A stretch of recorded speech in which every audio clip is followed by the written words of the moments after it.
Christian Miller. It's time for the Miller's Edge with four-time SEC champion and two-time national champion Christian Miller. Once again with Christian Miller taking him down. Here's college football playoff national champion Christian Miller on Tide 100.9 and 12:30 a.m. WTBC.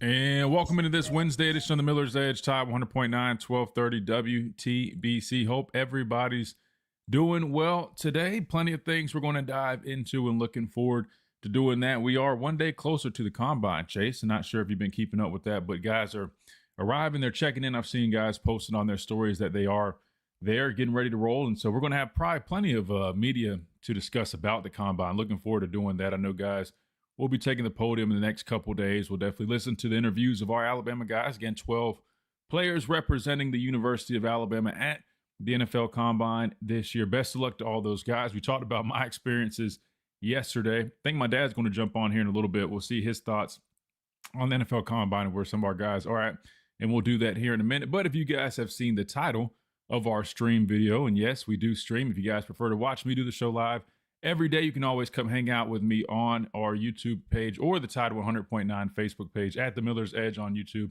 at Tide 100.9 on Facebook. But the title states, young Alabama linebackers, can they step up in 2026? Definitely want to talk about that some today. I know you guys have really been asking about that, have a lot of questions regarding that linebacker group that you're replacing all, I say three, even though you really only have two starters at the position. We've been playing with three the past couple years. All three guys from this past season have graduated and moved on to the next level. Well, you got to fill those voids. Who's going to step up? You only brought in one veteran via the transfer portal, and Caleb Woodson, linebacker from Virginia. A lot of expectations there when you bring in a veteran guy like that, but you're going to need some other players to step up. Alabama appears to have a lot of confidence in their young linebacker core. I went back and watched some tape on these young guys, like he had been asking yesterday, and I definitely have some thoughts to share on that. So we'll discuss those guys, who those players are that will be competing for both of those linebacker spots, who I think might have the best chances of kind of getting an early lead, because I think this is going to be one of those deals, Chase, where you're going to see a lot of competition throughout the spring, and it's probably going to carry over into fall camp, right? I don't think there's just going to be any guy walking away with a job in the spring. When you've got like fresh openings like this, normally the spring is kind of the intro spot to this whole competition. Then fall camp, they'll really start narrowing things down. And there is a good chance you still see a pretty active rotation until they really solidify who their go-to guys are at the position. But I will say this, linebacker is a very important position. I think it's been overlooked a little bit. Haven't heard so many people talking about the voids that were left there by Deontay Lawson, Justin Jefferson, and Nakai Hill-Green. But I think it's really important. I think linebacker play could be one of the biggest question. Well, it is one of the biggest question marks, but it could be one of the biggest keys for this defense this upcoming season when you look at it. Now, first and foremost, I would put most attention on the defensive line. You're replacing a lot of bodies up front as well, but the guys behind them, man. We've been talking about linebacker play over the last few years here in Tuscaloosa, a little bit to be desired. I think they really came along towards the end of the season. That's what kind of is unfortunate about this whole deal, man. We spent the last couple of years kind of saying, hey, man, linebacker play needs to be better. Guys need to, just perform better at that position. And sure enough, by the end of the year, man, Deontay Lawson looked so much healthier, so much more confident. Nakai Hill-Green really came along and ended up being a very nice addition via the transfer portal. And Justin Jefferson really was able to make some big plays throughout the course of the year, really, show off that athleticism that he had, knack for the football. And those guys played really well. They complemented each other nicely. But again, those spots are now open. So who's going to fill them? We'll talk about that here on the show today and much more. Like I said, in terms of guests, we'll probably just have my dad today. Gray Robertson's going to start joining us on Wednesdays, but I believe today, in terms of some of the calls and things that they have going on, he got a little tied up. But starting next week, we'll get Gray on every Wednesday as well. Plus, I'm working on some other guests. I know I reached out to a few folks, one being Landon, who does a lot of breakdowns online and specifically offensive linemen. And I want to get him on the show to discuss Alabama's offensive line and, some of the guys that he's gotten to watch because he's watched a number of the guys via the transfer portal and would love to get his thoughts on that. So we'll get him on here at some point once we get that set up, and we'll keep on rolling from there. Anything that comes up that you guys want us to discuss, you guys can always jump in on the conversation or send us that. If you reach out to us on X, tag us in any article, news clip, whatever it may be. We would love to take a look and discuss it with you guys, or you can always come and hang out in the chat and we can always discuss those things as well. Speaking of things that have come up on X, Chase, there was an article, QD had tagged us in this, I think 2 days ago. I didn't have an On3 subscription at the time, but I said, you know what, let me go ahead and subscribe, man. I think it'd be good for the show, give us a lot more content to dive into, especially this off season. And I'm glad I did, because this article was I would say informative for sure, and it definitely was a little eye-opening, gave us some answers to probably a few questions that we might have had coming out of the spring portal season. Reason I say that, it was Pete Nakos, I believe it was, that wrote the article, and it basically was him speaking with a number of GMs, I think specifically, some bigger school GMs, at least that's what it felt like in the article. But long story short, he spoke with a number of GMs, and there's a lot of information here about, teams that spent the most money. I mean, people, I guess, detailing, hey, Cam Coleman, he came up in this article. One team allegedly said that he had a blank check on the table for him to come to this school, or said school. I don't think they said what school it was, but he ultimately chose Texas. So I want to break down that article a little bit, because it definitely had a lot of interesting information in there regarding, the whole process over the transfer portal window that just closed up not too long ago. So number of things we'll dive into today, but first and foremost, got to remind you about our friends over at R&R Cigars. If you guys are looking for the best cigars that you can find and you're looking for the best deals, check out R&R Cigars. Even better deals if you go to their website, rnrcigars.com, and use that code Miller's Edge. We'll get you 20% off your orders. I don't know who doesn't like a discount. If you're like me, I'm a sucker for anything that's typically on discount. So make sure you guys take advantage of that discount code Miller's Edge, rnrcigars.com. Or if you're looking for a place to go watch any of your favorite sporting events, you got a basketball game tonight, they would love to host you there. They've got plenty of cigars in the humidor, best one in the Southeast, plus over 160 bourbons for you guys to sip on, to try, drink responsibly, and especially including those Alabama beverages that a lot of people have been talking about. So check those out right there at R&R Cigars, 2703 Gary Fitz Street, downtown Tuscaloosa. You can't miss it. Big white mansion on the corner. They have got it all. Again, that is R&R Cigars. Code Miller's Edge.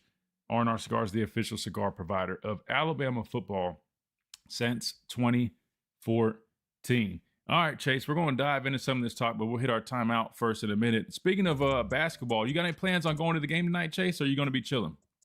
I'm gonna try to go. A little birdie told me they're playing my Mississippi State Bulldogs. I'm a little nervous, because they're not as good this year, I would say, but it's gonna be a high anticipating game. I'm gonna try to see if I can sneak in a little bit through media, but tune in if you guys want to see some high scoring game. This is probably be a lot of scoring. Yeah, and what's the guy's name on Mississippi State that's like their best player? He had a big game last year. I can't remember. Josh Hubbard. Yeah. Really good player, man. Should be a good one, man. I might try to make it. I think it I always say kickoff. I think it tips off around 8.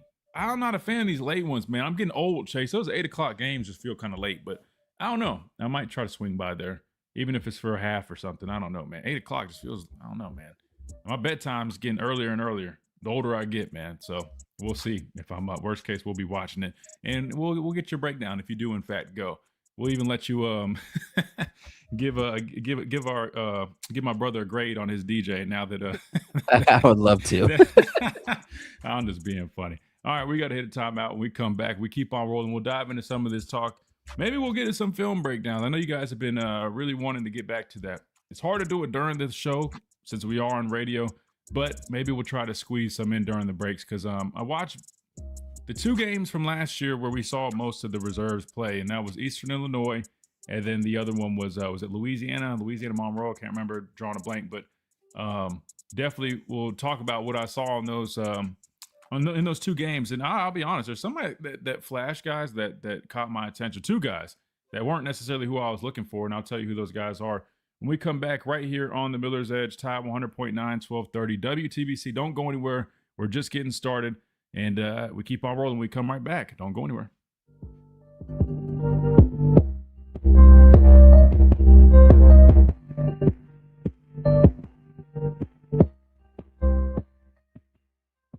Hi, this is Gene Poole. And I'm John Poole of Hudson. Stop mugging. You tired of the mugging, QD? They definitely were doing that on the tape while I was watching still. They got away from it towards the end, though. Wait, Jerry Wheeler, that's our guy Ellis. Ellis, what's up? Ellis, you know what's crazy? I was just asking about you the other day, man. I was like, I got Ellis hadn't called in. I was like, I wonder if he's called in any other shows, man. I just wanted to update on you, make sure everything was good with you, brother. I'm glad you checked in. Good to hear from you.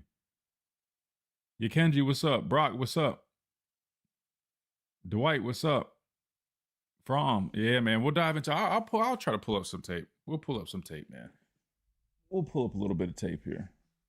Maybe that light's a little bit better. I took my other light down. Should have left it up. All good though. All good. Yeah, man. Caveman Ellis. I wonder if he's been active in those caves recently. Deboo, what's up? You know what? Let me do it. I'm gonna pull up this tape. You guys deserve it, man. Our faithful that rock with us, man. Doesn't matter what season it is, off season, in season. You guys, yeah, you deserve it, man. You deserve it. Let's see. I didn't even realize they uploaded Senior Bowl tape on here, man. We could have been breaking some of that down. Was Eastern Illinois maybe first?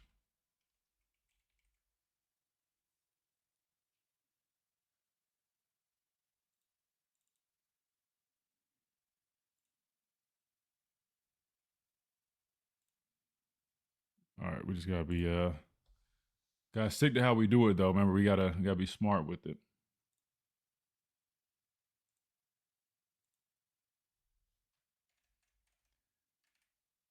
Now they had QB Reese playing like the whole game in this game, but I'll probably skip ahead that way we get to see the other guys too.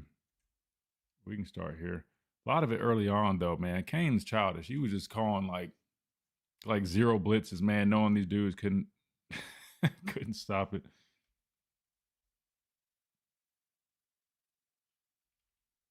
That was that pick from DJ Lee. That was a nice play right here. You like palmed that. Snatched it off the dude.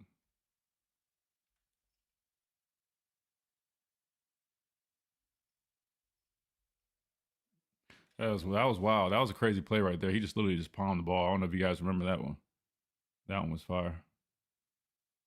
I'm excited about him. All right, we'll speed it up. We'll do what we do. We hadn't done this in a while, so I got to make sure we do it right, man. Got to make sure we do it right. Arthur, what's up? Gray, what's up? You like QB Reese? Yeah, I'll be honest, man. You know, you see why. In the pecking order, even if you go back, I mean, QB Reese is probably, out of all the young guys, he's probably at the top of the pecking order, at least in terms of he's always the first young guy to go in there. I like him. You know, he's instinctual. He's got a knack for the football. Good athlete. You know, came up with some plays. He made some plays in his limited amount of snaps. I mean, I'm sure he played plenty of special teams, but in terms of on defense, man, he made some nice plays and he got some opportunities. And that always is going to stand out, right? Like, some guys are just naturals. You know, they have a knack for the ball. They kind of like Bray. You know what I mean? Like, Bray's a really good player, but there's just something about him. He just naturally is around the football. Things happen when he's there. QB Reese, I feel like, can be one of those guys. The only drawback with him is he's undersized, man. He's not a big player at all. Not a very big guy. And I kind of worry about, you know, when he's, you know, taking on those guards, you know, when they're climbing up to second level, with him being a little undersized, that's always, you know, a little bit of a concern. But, you know, in today's game, you see some smaller backers. You know, the guy from Ole Miss, he's definitely an undersized guy, very productive. So I'm not saying like he, you know, that's going to take away from, but he definitely is undersized. And then I look at Caleb Woodson. I know somebody asked about him. I like Caleb Woodson. I mean, you bring in a veteran to play, you know, whether that's him being that third backer in there, even if it's like sub packages with his background, I still think I think he ends up winning one of those spots. I think you probably pair him up with one of these young guys, and that's probably the grouping that you at least initially see or see a good bit of. I think there'll probably still be around 3 guys playing, especially with there being a competition, just as they feel everything out. But I wouldn't be shocked if you see QB and and Woodson. If you can put some weight on Woodson, I mean, he's got a long frame. I think he's like 6'3", even though he has that DB background. If he can get up to like that 235-ish range, I think that'd be really nice. I just, playing with two undersized backers is a little different for me. But if Woodson can bulk up, that'd make me feel a bit better. Because the frame, he can do it with his frame.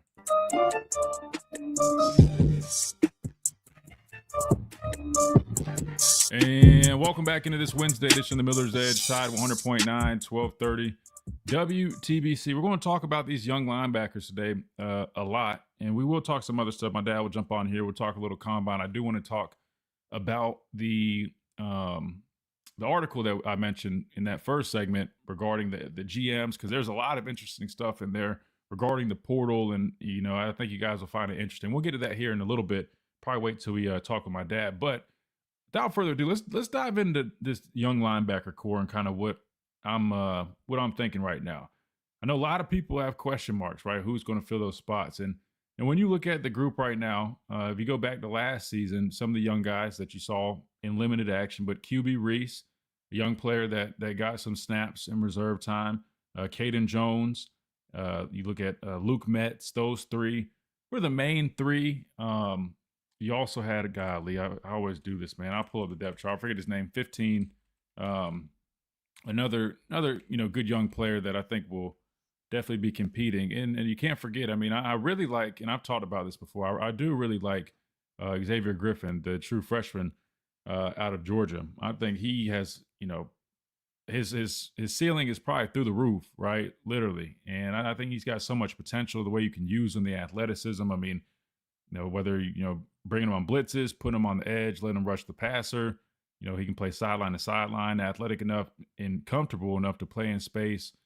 So I'm really fired up about him. It's just a matter of, where will he be at this upcoming season? Will he be able to put on weight? I think his mom, who followed the show, shout out to Mama Griffin, but I want to say she had mentioned he's up to, I can't remember, was it like 220-ish, that range. So it sounds like he's already putting on some weight, which is good news, right? You definitely want to do it the right way, which they're definitely going to do a good job. Shout out to Bree, a nutritionist up there at Alabama, Brianna Leonard, man. She's doing a great job. So she'll take care of it. And I know Coach Ballou would do his thing. But, it's just hard to tell when you're talking about a true freshman. I do think he could probably work his way in there to earn some snaps for sure. But when I went back and watched his tape yesterday, Chase, I was focused on the guys from this past season. So, QB Reese, Caden Jones, Luke Metz, et cetera. And this is what I'll say, man. QB Reese, I just was talking about this Duke Johnson. Thank you, Jake. That was the other one, Duke Johnson. That was the other one that I was looking for. QB Reese, man, he just, he's got a knack for the football. I really like him. I think he's a good player. I think, to me, it's pretty evident in terms of the pecking order. That's who they kind of looked at as, the top guy out of the young guys, at least going off of last year. I'm sure I don't have the snap count, but if you had to tally up the number of snaps, like defensive snaps out of all the young players, I would imagine he probably got the bulk of them. And he also was pretty much the first guy in, just like looking at this Eastern Illinois game. This was like the first or second quarter. They had him playing really early, him and Nakai Hill-Green. I think, Justin Jefferson and Deontay Lawson, they only got a handful of snaps this game.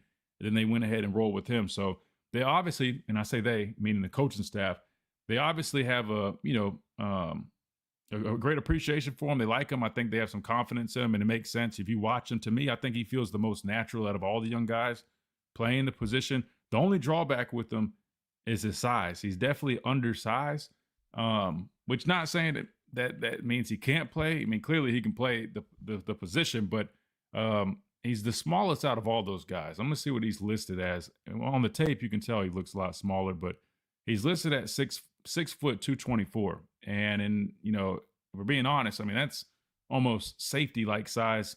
If you're talking about a bigger safety, kind of like the guy from, was it Missouri, that plays that nickel spot. I mean, you see guys that are that size playing safety. So the game has changed. You see a lot of undersized backers now, a lot more athletic type backers. They don't have to be as big, but preferably, I mean, I think, 6 foot 224, he probably could put on a little bit of weight. Now, you don't want to put on too much where you start to lose a little bit of that athleticism, but I think it would benefit him, because you will notice when he's in the box and he's taking on those guards that are climbing to the second level, sometimes being undersized, that's really where it's going to show up. You know, you're running sideline to sideline, you're running things down.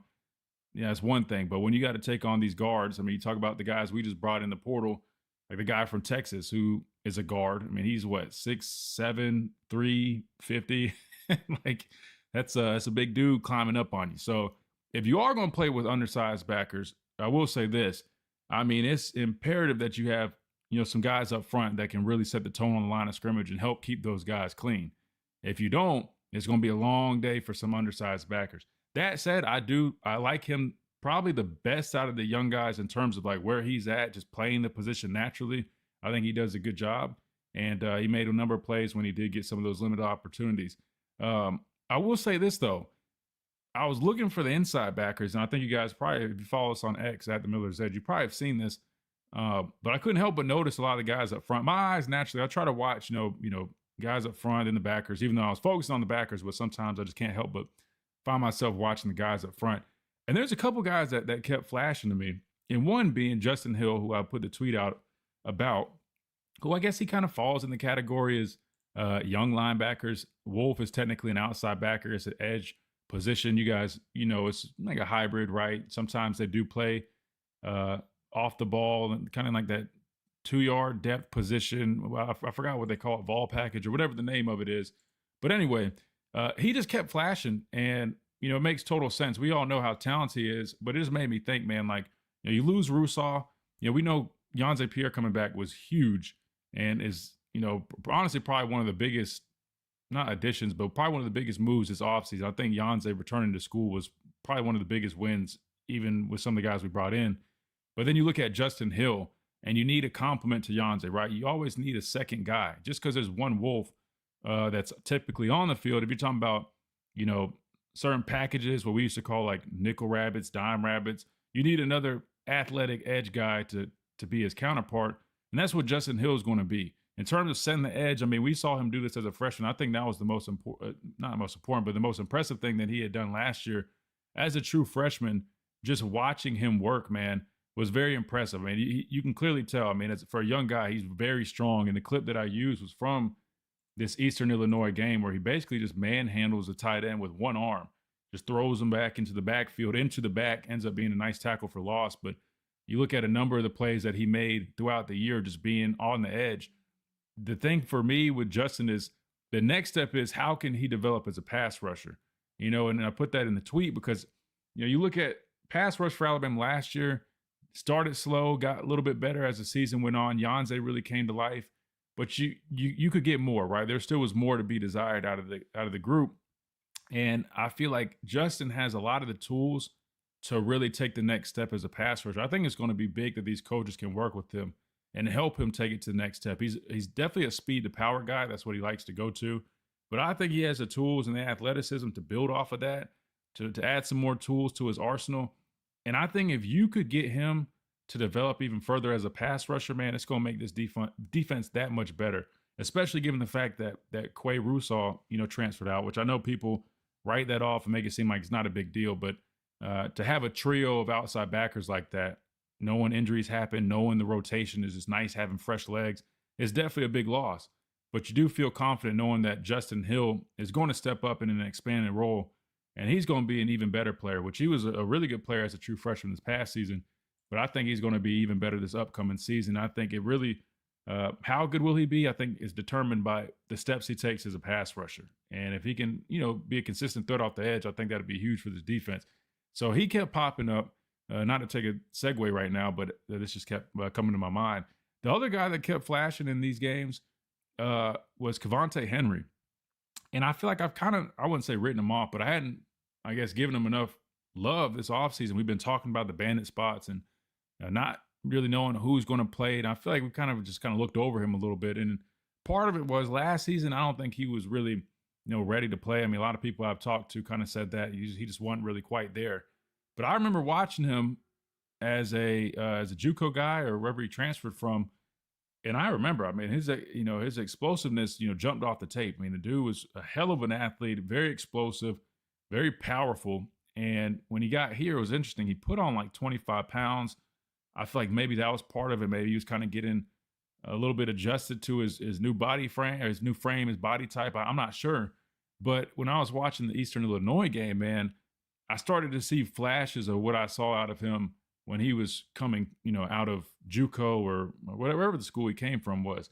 And it just kept flashing. I was like, man, if this guy can really put things together this offseason, I feel like he's a guy that we've been sleeping on. And maybe other people haven't as much, but I know I've been sleeping on him a little bit. I think if you can really get it out of him, get him up to speed with everything, in the system, just playing the position, just really where he has a good understanding, good knack for things, I think he could end up surprising a lot of people. Now, I know it was Eastern Illinois. I understand all that, but just watching him, explode off the football. I mean, he's really powerful, plays with a good base. I mean, you could tell he's a strong guy. He hustles to the football. I think he could end up, being, a key contributor this year. And again, that's just while I was watching this tape. I know he got some other snaps, kind of South Carolina. I think they played him a little bit.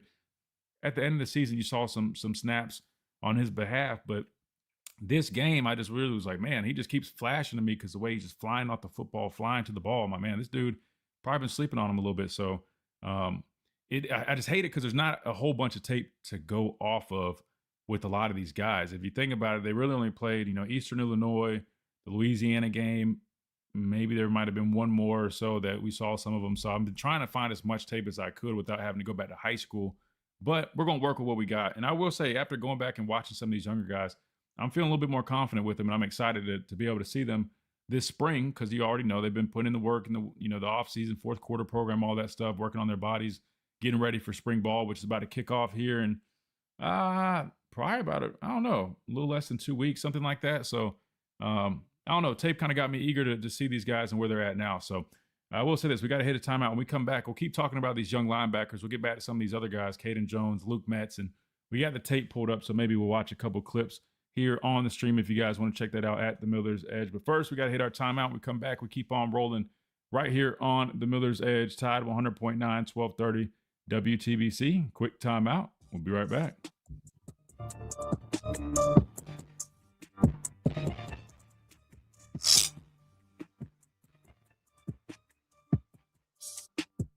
Left wing.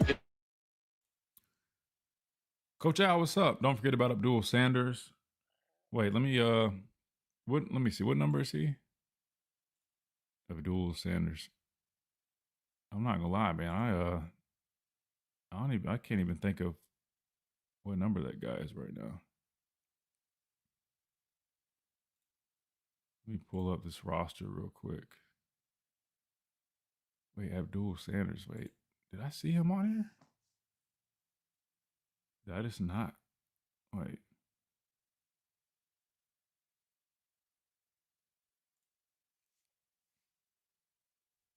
Wait, no, we don't want the coaches. Where's the player roster? What in the world? All right, hold on. Oh, you still been listening, Ellis? Good deal, man. Yeah, I hadn't heard from you in a minute, so I just want to make sure everything was good with you, brother. We got a super chat from our guy Carson. Golly, I need to slow down. What are your thoughts on Tyler Henderson, JUCO All-American wide receiver from Mississippi? I feel like we might have found another gem. Yeah, man. Going off of the little highlights that I saw, I liked him, man. I thought he was a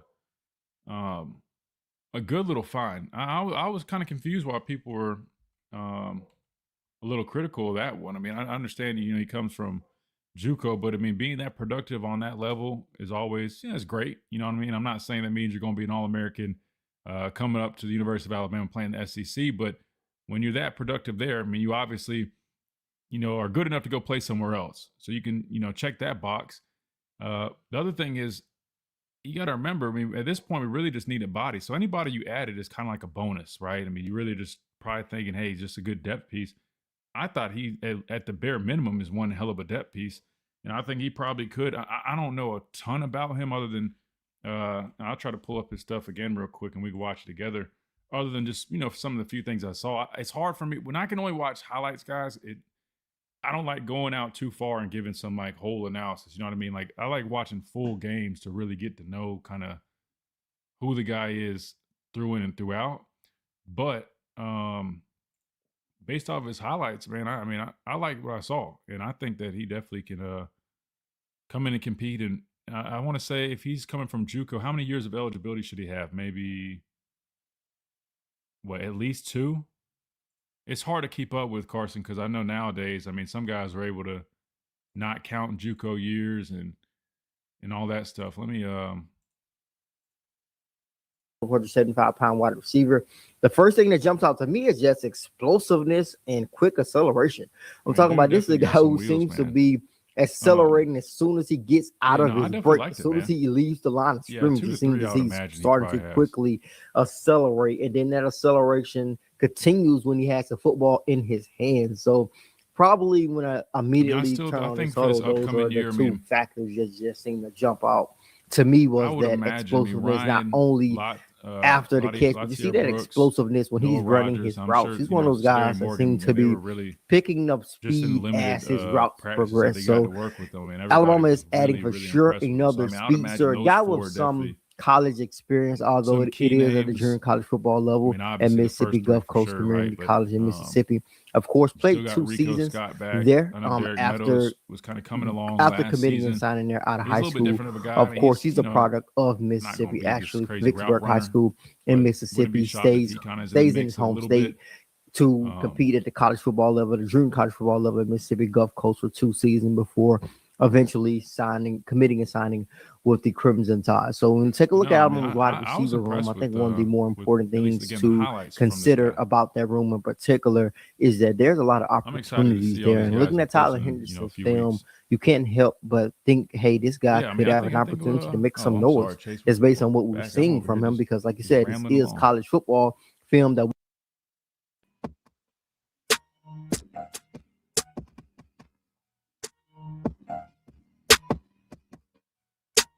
And welcome back into this Wednesday edition of the Miller's Edge, Tide 100.9, 1230 WTBC. We're talking about these young Alabama linebackers. Who is going to step up? We got a need for these guys, man. We definitely got a need, and we're talking about who those guys could be. We had a quick little, I guess we went on a little side quest here. Carson was asking about Tyler Henderson, JUCO All-American receiver that we picked up recently, and getting one of my thoughts on him. And like I said, I thought he's an impressive athlete. Definitely seems to be a guy with some nice speed. He shows some, nice body control, the way he makes some of these catches on his highlight tapes. I mean, I wish I had more tape to go off of, but I think for a guy that you're picking up that late in the cycle, that is probably, the expectations are at least just a really nice depth piece that you're adding to this roster. I think he definitely is, without a doubt, going to be that, and could potentially, work himself up there, and you never know, right? I mean, that's the thing. Just like if you think about it, last season, nobody looked at, Kevin Riley to be the next back up after Jam Miller had got hurt and going into Florida State. If you asked somebody in the spring last season about Kevin Riley, no one probably really mentioned him, right? So, in my opinion, with so many new faces, a lot of holes on this team, a lot of openings. I think you're only returning 3 starters on offense. You do have more, guys, Ryan Williams, Latsier Brooks. You do have 2 receivers that have plenty of experience, but still, there's going to be some opportunities. With this offense, they'll implement, 5, 6 different receivers sometimes. If you think about it, a lot of 11 personnel, the 2 deep. That would be technically like 6 guys.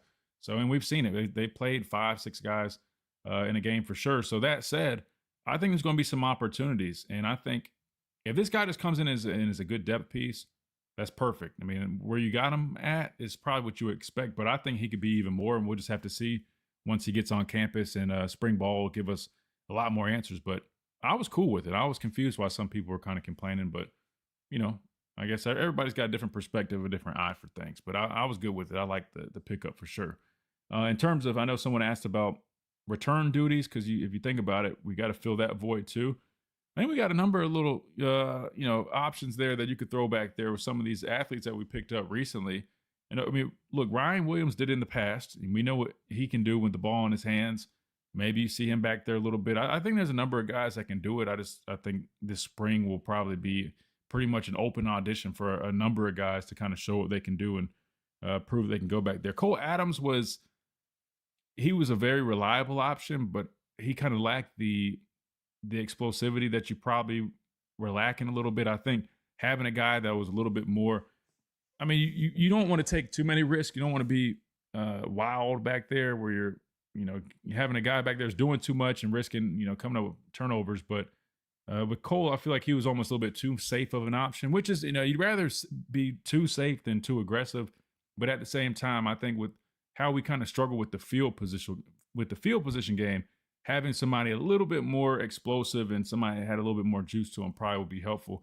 And maybe we'll get to see that this upcoming season. So, I mean, a lot of answers should start kind of, I guess, be forming throughout the spring. You still got fall camp. There's a lot of time to the season, but I think maybe we'll start seeing some things take shape in the next couple of weeks, which is good. Yeah, like Carson just mentioned, 4.38 laser for Henderson is, laser is totally different. I mean, I'm sure you guys know this, but there's a big difference between 4.3 laser and a 4.3 hand time. Hand time is very, it's not super reliable.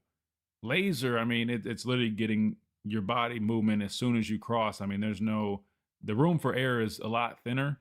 So if you're running a 4.3 laser, there's a good chance somebody might somebody might clock you at a low 4.3 hand time, if not faster. Sometimes it ends up like that. So yeah, this guy, he's got some juice, he can move, and I think he's definitely going to be a good little addition, especially that late in the cycle. I'm surprised. I just wonder why he, do y'all know his other schools that he might have been considering? Why he was one of the guys that was kind of just hanging around there? I do wonder that. That's the only question I have. And maybe he had other big schools targeting him. I'm just not sure. But I'm like, hey, he was a JUCO All-American, 4.3 laser. I mean, I'm sure that probably called the attention for a number of programs. Just not too sure which ones those might have been. But no, a good question though, and we'll know more in the next couple weeks. In terms of these linebackers that we've been talking about, we talked a lot about QB Reese for sure. Other two guys, Caden Jones, Luke Metz, those are two guys that we've seen a lot in reserve time. I think they also are good players. Caden Jones, a bigger guy, kind of reminds me of my former roommate, man, Keith Holcomb, in terms of how he's built, his athleticism, playing that off-ball linebacker position. I think he's definitely a guy to keep an eye on. I mean, he played a number of snaps in those moments. He's 6'4", 230. I mean, he's very similar to Keith Holcomb, kind of how they move, their athleticism, the way they're built. And I think he's definitely a guy to watch. To me, he don't look necessarily as, when I say as natural, QB Reese to me is just like a little bit more fluid, and it makes sense. I mean, you're talking about a guy that's 6 foot, 225, almost the build of a safety, like a big safety, versus somebody at 6'4", 230. But nonetheless, I like Caden Jones, and I like Luke Metz, man. Luke Metz, there's times I see him putting his face in there. He's finding the ball. He's coming up making the plays, and they're both those guys just mentioned. They're athletic enough to drop in coverage, play in space. I honestly, I think it's going to be a nice, healthy competition. But like I said earlier, the way I probably see it, at least initially playing out, you go and you bring in Caleb Woodson from Virginia Tech, who somebody asked me about him earlier. When we watched this tape, when he first committed to Alabama, his athleticism jumps off the tape. He's a former, I want to say he played cornerback his first year, maybe. He's a former DB, got converted to linebacker, 6'3", 225-ish range. Definitely felt like he was still kind of getting comfortable playing like in the box as a true, backer, which makes total sense. If you start as a DB and you're moving to linebacker, it's a little bit newer of a position. But I felt like, he's very aggressive, great game speed. He can play sideline to sideline. Clearly coverage is no issue for the guy whatsoever. I think the only thing that I would say he probably should just work on is, the way he's fitting things. When you're taking on these guards sometimes, that probably was a little bit of an adjustment because that's totally new for somebody. Now, granted, he's been playing the position a couple of years now, but still, you can tell there's probably a little bit of an adjustment period for him. But when you bring in an older guy like that, I would imagine he's probably going to be counted on to be one of those starters at linebacker. So I feel like there's a good chance you see him paired up with one of these young guys, then maybe another one of the young guys kind of coming in. Could be the other way around. You could start with the two of our young guys that have been here, then Caleb Woodson's that third guy coming in. I definitely expect them to play with at least 3 backers, some type of rotation, especially given that there's this open competition right now. But it's hard for me to just sit there and say, like, I have my money on certain guys. But if I had to say, I'd probably say Caleb and QB Reese. are probably going to start getting some of those early looks and then kind of go off of that. But there's also other guys that can step up. You just never know. But you just got to just see how it all plays out, man. You got to see how it plays out. Louis says we seem to be in good shape at linebacker. I think we're in decent shape. Comparing them to, I'll say this: I haven't seen anything from the young guys that makes me think we have elite linebackers here right now. And that's not to say that in a disrespectful way. I'm just being honest with you. I don't watch their tape right now and think like, oh man, we've got like elite guys at the position. I think we've got good players that can definitely be serviceable. But how good can they be? Time will tell. I think they definitely have a lot of room to grow. And you got to remember, these guys haven't played a whole bunch. So I think they're going to just get a lot better. The more, reps and experience will do that. And now with there being openings right here, they're going to get a ton of those. If you look back, when you got Deontay Lawson the past couple of years, you got Justin Jefferson the past couple of years, you bring in Kai Hill Green. They were just reserve players. You know what I mean? Now they're competing for starting roles. So they're going to get a lot more reps, especially in practice and the scrimmages, all that good stuff. And so I think that will bring out even more out of these guys. So I would say I think we're in decent shape where it stands. If I'm being completely honest with you, I don't think we're going to have an elite group at the position, but I think it could be serviceable and it could be a solid group. And, between QB Reese, I like Caleb Woodson, I think Luke Metz, even Caden Jones, I think they're good players for sure. Just how good, time will tell. And we shouldn't have some more answers coming up in a few weeks when spring kicks off. But first, we got to hit a timeout here. When we come back, we keep on rolling. I'll pull up some of this tape during the timeouts if you guys want to check that out. Follow us on YouTube at The Miller's Edge, Tide 100.9 on Facebook, and we'll keep on rolling right here on The Miller's Edge. Quick timeout. We'll be right back.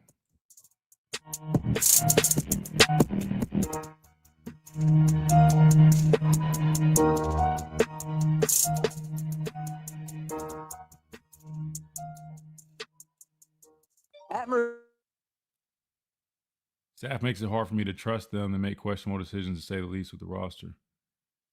Yeah, if I'm being honest with you, there's a number of things that were definitely questionable for me as well. Not saying that they're right or wrong, or time will tell. It's too early for me to say anything really. But if I'm just being completely honest, there was a couple of things that I was like, but we'll see. We'll see. But I understand what you're saying though.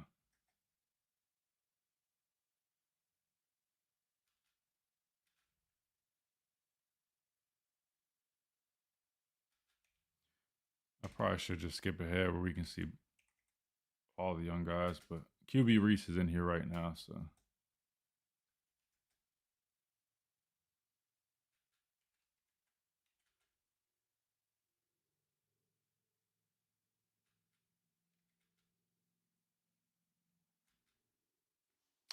You can just kind of tell when, like this, even just on tape, man, you see how small he looks. Not a big dude, but he can play though. Definitely a good player.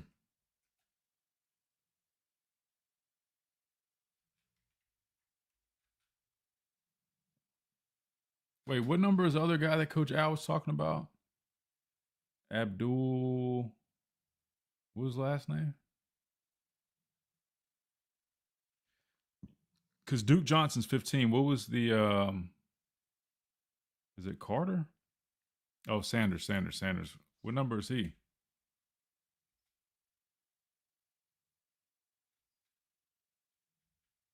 Great play by Quay Russo.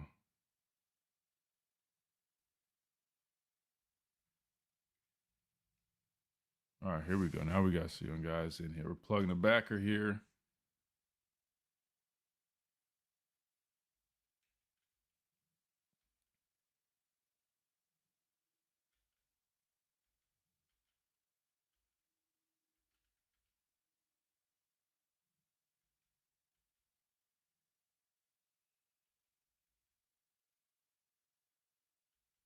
You can see, QB Reese, just passing guys up. He's a great athlete, like I said. He's undersized, but he's definitely got a knack for the ball. I like him. 35. Did I see 35 watching this tape? I don't even know if I saw 35 in here like that, guys. I know Coach Al mentioned him. I mean, he probably was on here. Maybe I just didn't see him.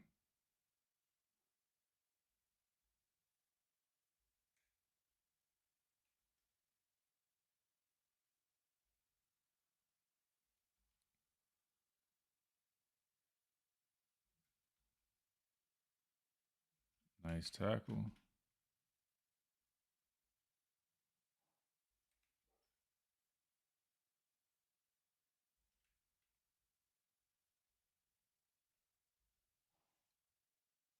Nice job by Caden Jones sniffing out this screen. Almost picked it off, too.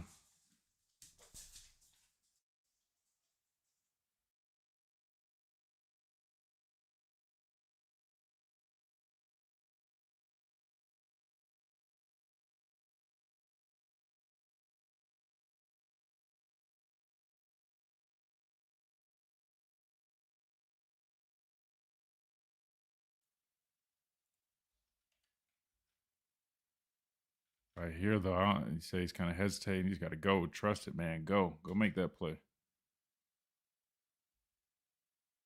That's all you, brother.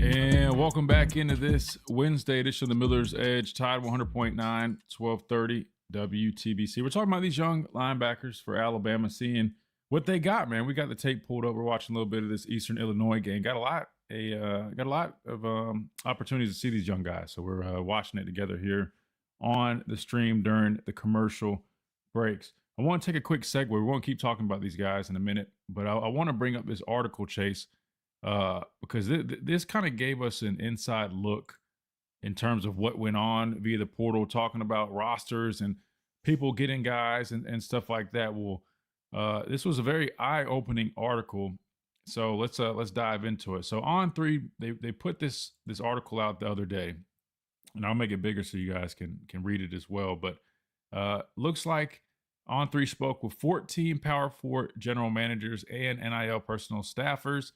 That way they could get an inside look on the transfer portal, kind of what went on this cycle, all the madness that at least was talked about, but this is coming from the horse's mouth. So in terms of top spenders, you've got, it says 10 people mentioned LSU as the top spender. Now, it is kind of interesting. I don't know exactly how the other schools know exactly what other schools spent. I mean, I'm sure there's an idea when they talk to these players, maybe. Kind of interesting that they kind of, I guess, no numbers like that. Anyway, LSU appears to be the top spender, which I don't think shocks too many people. They clearly had a mission when they decided to go hire Lane Kiffin from Ole Miss. They said, hey, I mean, you got an open wallet to spend, get your guys, right? They're aggressive right now. They want to win. And it makes sense why LSU ended up with the number 2 ranked On3 transfer portal rankings. Sam Levitt, the quarterback, clearly cost them a lot of money. You got Jordan Seaton, the tackle out of Colorado. He was going to charge an arm and leg. Word is he was charging about $100,000 just to visit. Now I don't know how accurate that is. Princewell, we're just going to go with his first name. Princewell from Ole Miss. I think he's a double-digit sack guy there. Lane got him to come over with him, follow him to Baton Rouge. So allegedly they got 40 new players total out of the transfer portal, which is kind of crazy. So it makes sense that they spent quite the bag on their roster. And allegedly, one general manager claims that it was a $40 million type offseason for LSU. But if you're talking about 40 players, I mean, it could make sense, but I don't know. If you average it, that would be like $1 million a guy, which we know the quarterback, the edge guy, the tackle. I mean, those guys were, multi-million-dollar guys. but there's no way the rest of these guys are pushing 7 figures. I don't know. That might be a little bit of a stretch, but who knows? Could be wrong. Definitely could be wrong.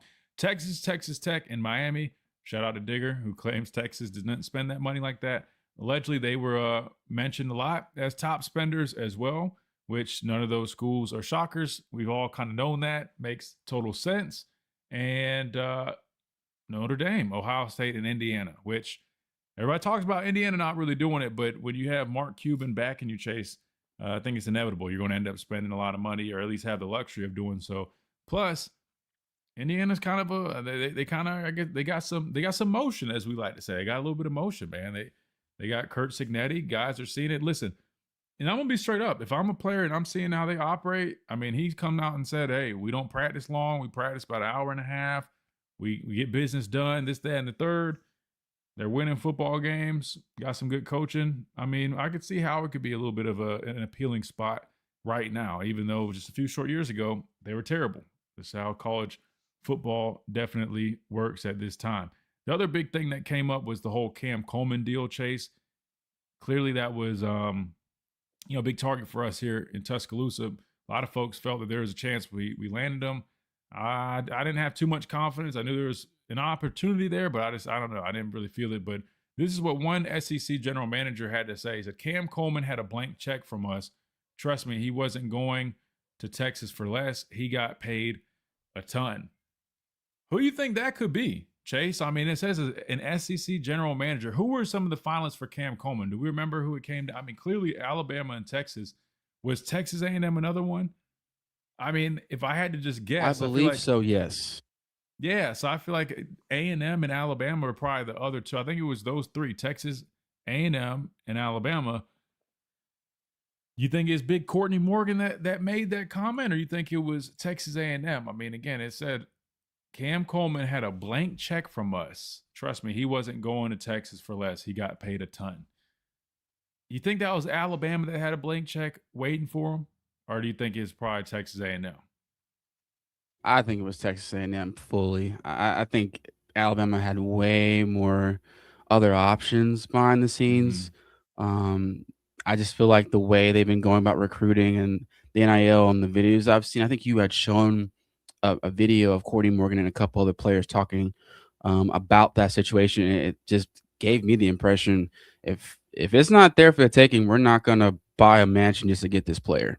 So I just feel like A&M, the way they've been moving, like with Wilkin Formby and so many other transfers coming, they are writing checks just out the woo-ha. So yeah, I don't think it was Courtney Morgan in this situation. Yeah, it definitely leans a little bit more towards Texas A&M. But I mean, from what I've been told, though, I mean, he definitely had quite the offer to come here too. So I mean, I know we talk about Alabama being a little more strategic with how they operate, with how they spend. But to my knowledge, I mean, Alabama was very competitive in that race, though. It wasn't just like Alabama was going off of, hey, man, you want to stay in state, come to Alabama, we're not going off. No, I think they're very serious about it. Now, I don't know if it lined up with what Texas was doing. I think Texas probably ultimately went above and beyond, because it does go on to read here that his deal allegedly was over $2 million. Someone says didn't really get that crazy. He was going to Texas the whole time. I think he was using us to get the price up at Texas, which I'm fine with. So a lot of people mention that, right? A lot of people mention that, hey, a lot of these guys are going to these schools and using them as leverage. It seems that the staff, or at least some of these members, also acknowledge that that's definitely a thing that these guys do. But they said, hey, we're not mad at it, man. It is what it is. So could have been the case there. Who knows? So we've already talked about that whole deal. I mean, at the end of the day, if you're talking about a Texas program, you got a quarterback or a returning guy a little bit more established. They're going to pay, an arm and a leg. Can't really say I blame the guy necessarily. I mean, I think he would have been fine here in Tuscaloosa, knowing that I think either quarterback we end up going with is going to be a good quarterback. And I think he would have got plenty of opportunities. We'd throw the ball a lot, and he would have been very much utilized. But I can see the vision that they probably were selling him to go to Texas. So it is what it is. Not mad at it. But another general manager who also was in the mix for Cam Coleman mentioned that it felt like he was never coming here. I wasn't really worried about him because it almost felt like a waste of time. Ultimately, he wanted to play where there was a more established quarterback situation. So that's somebody with, firsthand knowledge of the whole situation, which is kind of what we've been saying this whole time. I know a lot of people are saying, oh, it was only the money. I don't think it was only the money. I think that as a receiver, that's why I said from the jump. I mean, you're talking about he's probably in his last year of college football. He wants to go where he feels the most confident that, hey, I'm going to have a guy that can get me the football so I can make the most plays. I want, the best opportunity possible. Right now, where it stands, that probably makes a little more sense at a place like Texas. So those are some of the things that came up in this article. Now, obviously, there's a number of other details talking about retention and some of these other things, but we got to hit this top of the hour break. But I just thought it was interesting kind of getting that firsthand, I guess, account of how some of these dealings had gone down. But what's interesting to me, Chase, is, I mean, what do these GMs get out of talking to On3? No, not saying there's anything wrong with On3, but I'm saying, like, I highly doubt On3's paying these GMs. I mean, these GMs probably make plenty of money. Matter of fact, Texas GM, who I played against, he played at LSU. Matter of fact, I think we were in the same high school class. He just got a raise. They bumped his salary up from like $600K to $1 million, man. Shout out to Brandon. He's doing his thing over at Texas, but I wonder what it is with them. Maybe they're getting something on the other side. Maybe On3's giving them some I don't know, some intel on recruits. Who knows? But they allegedly had no problem speaking to them, and they're kind of telling all in this article. We'll keep on talking about that. Some of these linebackers, we'll talk some more combine, and probably hear from the pastor Payne coming up in hour number 2 right here on the Miller's Edge. Tide 100.9, 1230 WTBC. Don't go anywhere. Quick timeout. We'll be right back.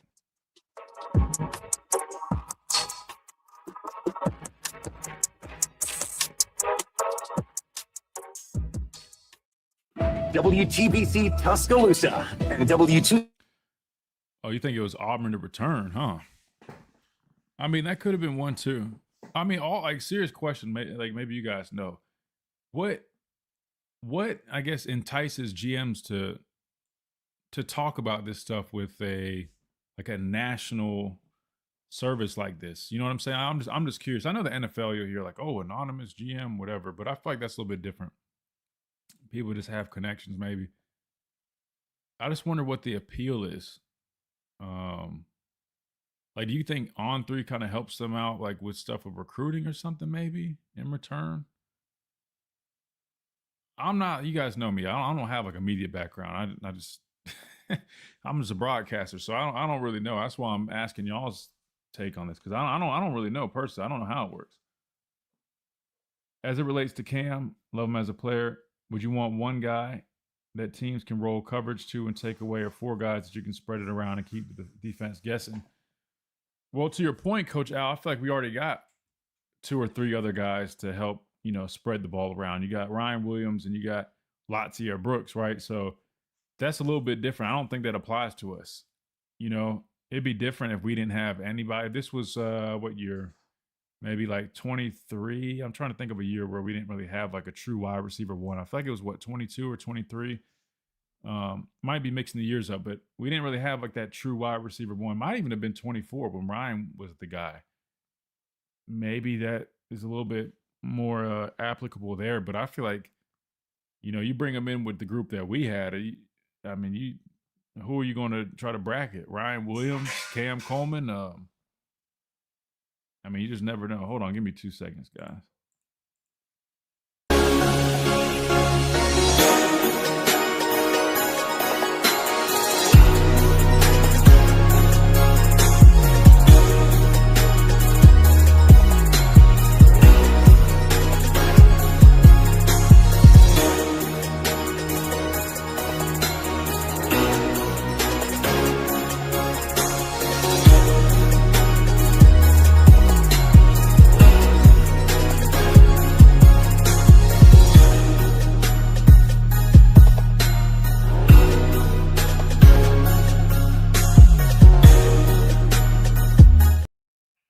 All right, sorry. I had to get my dog some water, man. He's in there flipping the dog bowl.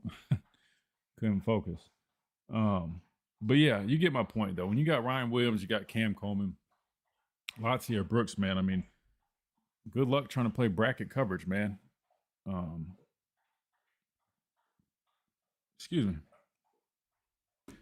But I don't. At the end of the day, getting a guy like Cam Coleman would have been awesome, but I hear what you're saying. If you're going to drop that type of bag, I would have rather you pay that for a left tackle. I mean, if you're going to pay $2+ million, I wish we would have put that towards either just a guy like Seaton or somebody similar. Maybe there's not somebody quite as I don't know, talented there like a guy like Seaton, but something like that, or I don't know, 2 linemen. You get what I'm saying?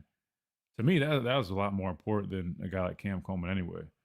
That's why, in terms of somebody who mentioned like some of the question marks, that was my biggest question mark or head scratcher this offseason. I just would have thought like anybody with football knowledge, hell, you don't even think you need to have football knowledge. Anybody just watch his team last year, just say like, hey man, we need to fix the trenches. I just thought we would have took all our money possible and just put it towards the trenches. And I know people are going like, well, what are you talking about? I mean, we brought in how many, like what, 9 offensive linemen? But it's kind of like, what's a good comparison, man? It felt like we brought in like 9 kind of budget guys, if that makes sense. Not saying they can't be good players, but you're kind of taking a little bit more of a shot that you hope that they end up being good players, young developmental guys. I thought, man, if like, to me, I'm just like, I thought we could have just took that money and tried to get like some guaranteed plug and play guys that you're not worried too much that, hey, if we develop them right, they can be good guys. That was the biggest head scratcher for me this offseason, honestly.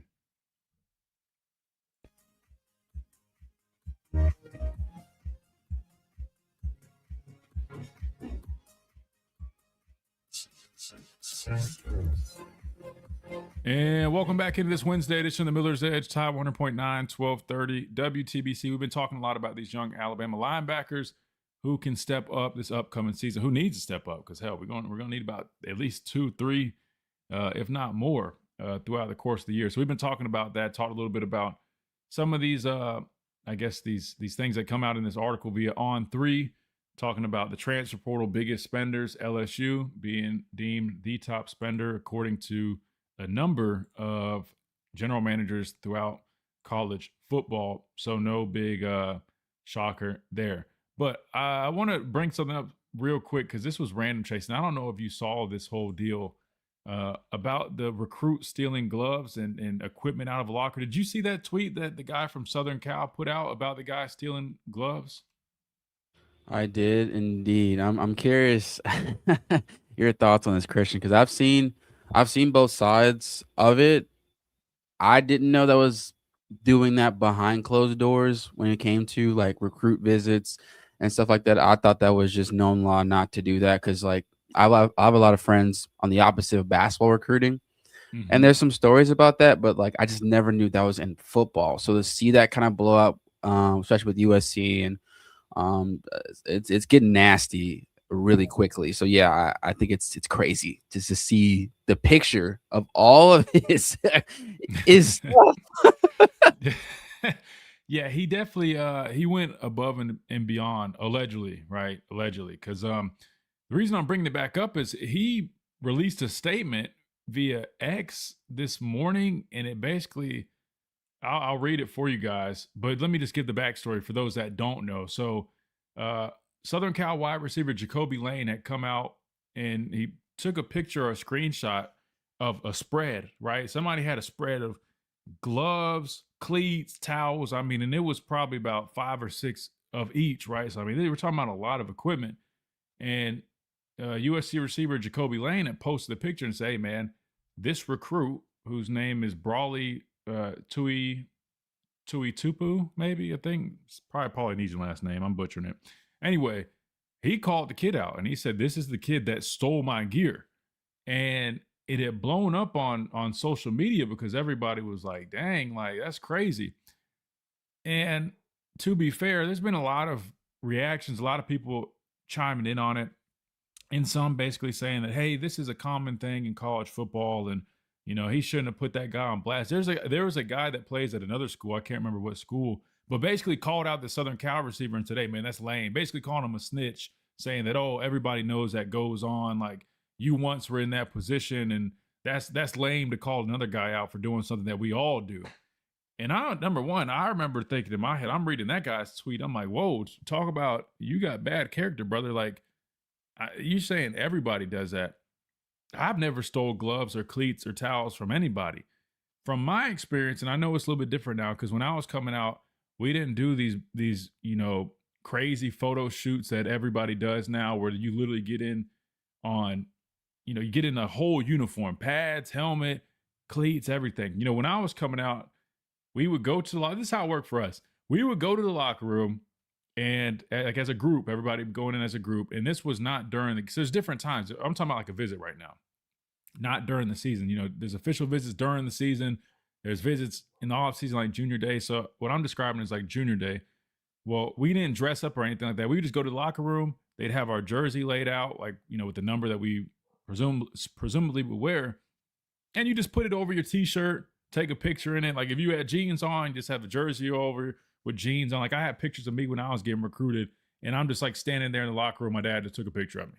Like there's no, and not like when you're not getting gloves and dressing up and putting bands on and sleeves.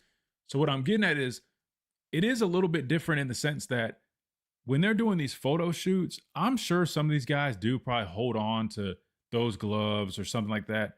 But the difference is those don't belong to a player. Those are like equipment issues. So like the equipment staff brings that stuff in there and they're just issuing it to these recruits to wear during the photo shoot, which they do ask for all that stuff back. But if a guy slips a pair or something, that's one thing. And that does happen. Like we're not dumb. And it is definitely not right. I'm not going to encourage guys to do that. But if it's happened, I understand what people mean by, that's one thing. But when you have a player saying he went into his own personal locker and stole that stuff, that's theft. That's, I mean, I guess both would be, if you're, taking the stuff from the photo shoot, that's another thing. But to me, like there's a big difference. You're talking about like taking photo shoot stuff versus going in a player's personal belongings and taking this stuff. Number one, yes, you can replace gloves, cleats, and all that. But I don't think people understand. You got to break cleats in. And so like for me, like I had like I wore the same pair of cleats like throughout like the whole year. I hated breaking in new cleats because it hurt my feet, caused blisters, and it affected me weird. You know what I mean? Like I used to wear the same cleats unless I had to get new cleats. And then number two, I would feel disrespected. Like by having somebody just go in my personal space and steal my stuff. Like you shouldn't do that.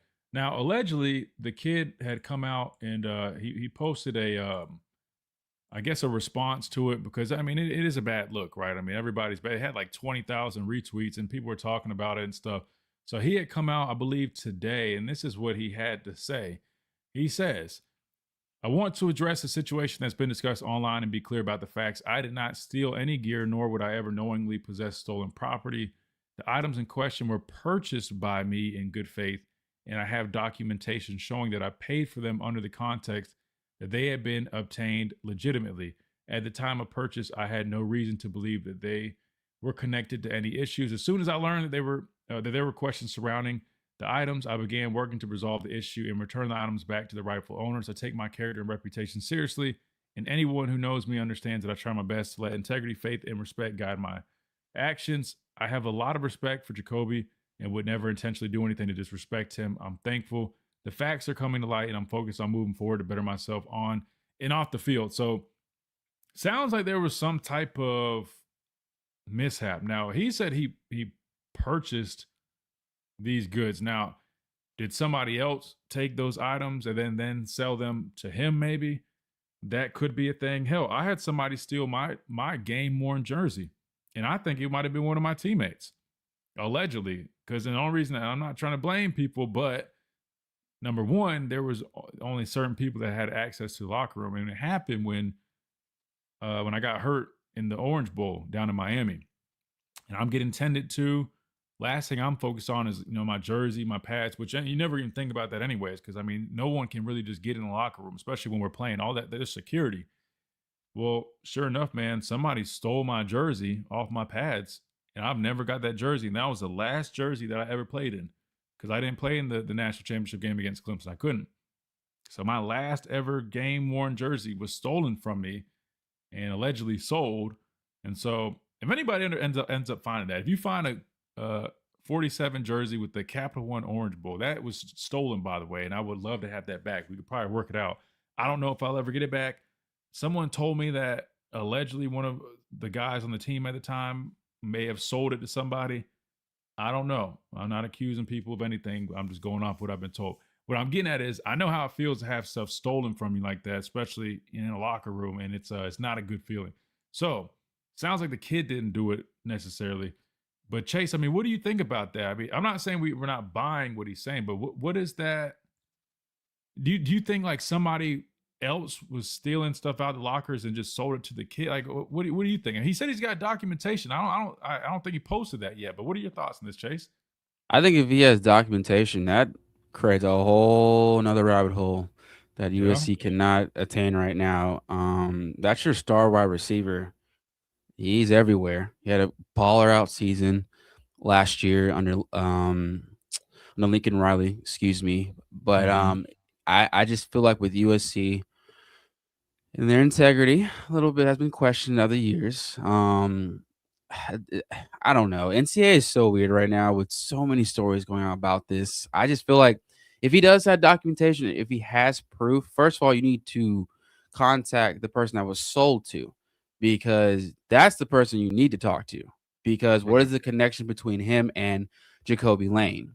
Because if Jacoby doesn't know the seller that sold it to Brawley, then there's the issue. Because Right. Brawley, he could go a little further with this and with defamation or sue maybe Jacoby, because if I'm not mistaken, dang. Brawley lost his scholarship or his offer to USC because he took it down, I believe, on his Instagram, and a lot more offers are starting to be pulled too. Because you look at his reels, I don't think there's more left. So this is kind of like a make or break. Brawley better. I hope he's telling the truth. Because if he's not, it's like a lingering smell you can't get out of, because a lot of people are monitoring this, especially with a household name like USC. So this is going to get interesting the next few days. Yeah. Listen, I mean, I will say, I'm sure this happens, where kids go through locker rooms and just snag gloves and stuff like that. So I could believe what he's saying for a second, where maybe it was another guy that was just snagging gloves and he just bought them off of him. But I don't know. It's just kind of weird what it turned into. Because like I said, here's this guy, Houston DB, or former Houston DB, JC Rogers. He was the one that basically called out Jacoby by saying, oh, you didn't need to post it or put that kid on blast. But how are you going to get mad at the guy if this dude, for all he knows, felt that his stuff was stolen, and then this kid is posting a picture of it? You can't blame that. You can't blame the Jacoby guy. I mean, I think that makes total sense, right? I mean, hold these people accountable. And then for anybody that was saying, oh, this goes on, I mean, just because it happens, I don't think you should encourage it. You know what I'm saying? Like, I wouldn't encourage any, like if I had a son or if I'm working with any kids that I guess, I don't know, or being recruited, I would tell them, even if it's tempting, if you're like, man, I would love a pair of gloves. If you ask a player, this is what I was going to say earlier. The way it worked, like for me, like if I came on a visit and it was during the season and they just got done playing a game, we always get to go in the locker room after the game. So when you see the guys, like the recruits in the recruiting section, you get to go in the locker room, sometimes before the game, but definitely after. They bring the recruits in there. That's the time to do it. As a matter of fact, every single game that I played here, there was always recruits after the games that would go around and ask everybody for a pair of gloves. That was the way it was done. I was surprised nobody mentioned that, really. I didn't see everybody just kind of like, oh, yeah, I mean, people take stuff all the time, or, oh, no, you shouldn't. People left out that the common practice, at least for me, always was I would be, getting, changed after the game, and there'd be recruits walking in, and they'd always, hey, bro, you gonna, do you want those gloves? Can I get those gloves? And if I didn't care about the gloves, I'd probably just chuck them to them. If I had a big game and I'm like a sentimental guy, I'm kind of like, I'm gonna hold on to these, bro. But they'd find somebody. They'd find a young guy who didn't really play. You could get, you know what I'm saying? There was no, I don't know if they were allowed to do that with, the rules back then, compliance and stuff was a little bit different, but still, that was the way you got stuff. You just asked. You didn't just take. Granted, there's probably some kids that, probably snag some stuff off the ground. But anyway, so this whole thing was just kind of weird to me because it got blown up. And at first I was confused because I'm like, normally people just ask, like, why the hell would that kid not just ask? Like, bro, if you want a pair of gloves that bad when you're on your visit, just ask. Somebody will give you them, but don't steal them. And I don't know, but allegedly he didn't do it. But I am curious. I'm like you. I kind of want to see the documentation. What's the documentation? Is it like a Venmo payment? Is it Cash App? Like, I can't imagine some young 17 or 18-year-old like having some like proper documentation for buying this, because you can't go buy this stuff at like the soup store. They don't sell the gloves, towel. Maybe they do nowadays. I've never seen that though. Let alone it being game worn. Maybe he bought it offline. I don't know. With NIL, man, things are different now. Who knows? But it sounds like Jacoby didn't sell it himself. So somebody obviously got it from him. And yeah, we'll kind of see what happens with it. But just thought that was interesting stuff there. All right, we got to hit a timeout. We come back. We keep on rolling on this Wednesday edition. We got plenty more to talk about coming up right here on the Miller's Edge. Tide 100.9, 1230 WTBC.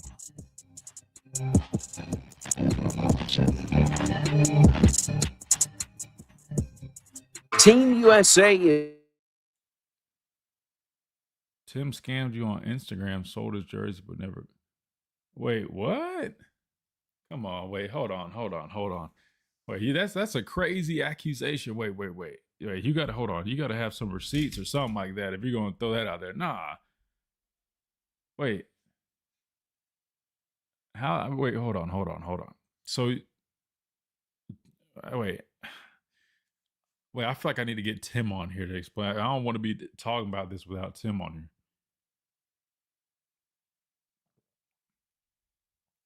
That's crazy though. No, so it wasn't the national championship jersey from. It was from the Orange Bowl when we played Oklahoma. And when I tore my hamstring, I left the game early. And so I was in the locker room. I had to watch the rest of the game. So I tore my hamstring sometime in the third quarter. I get taken back to the locker room. The last thing I was like, when I tell you guys, like I tore my bicep, which Chase, by the way, Bronson Reed just tore his bicep. He did the same thing that I did. He did the same exact thing that I did. And I knew it as soon as he like grabbed his arm. I knew exactly. I said, that's a distal biceps tear, because that's exactly what I did. And it looked the same. Like I saw his bicep have that indentation like I did. But anyway, that hamstring, man, when I tore my hamstring, that was probably one of the worst feelings I've ever had. But they took me back in the locker room. They're like trying to get my leg, because my leg was like, I couldn't straighten my leg, or it was just like burning. If I contracted my leg or tried to pull it back, it would like immediately start cramping. So I had to like hold in one spot. It was terrible, man.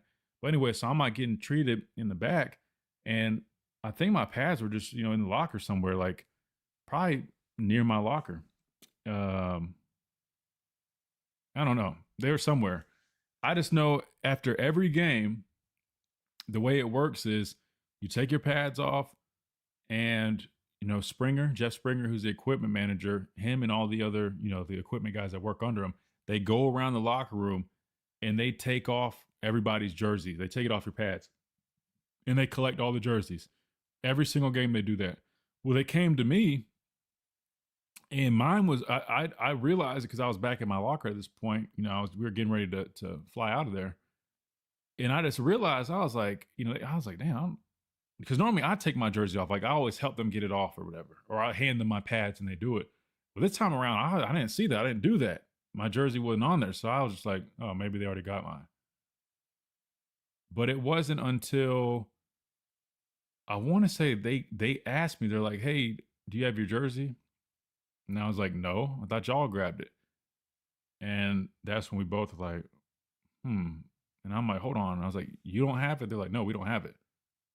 I was like, well, I was like, dude, I've been dealing with this. Why would I have it? I don't have it. And then it just kind of came to the realization that it obviously was stolen. And that was like a year or two late. I think like 2 years later, somebody was like, hey, I think somebody had sold your jersey. I know a guy that buys memorabilia, and he allegedly bought your jersey. I'm not going to say who they say sold it, though, because I don't know for sure. But yeah, it's kind of messed up, though. I mean, because it probably would have to be somebody on the team that had done it, unfortunately, man, which is kind of crazy. But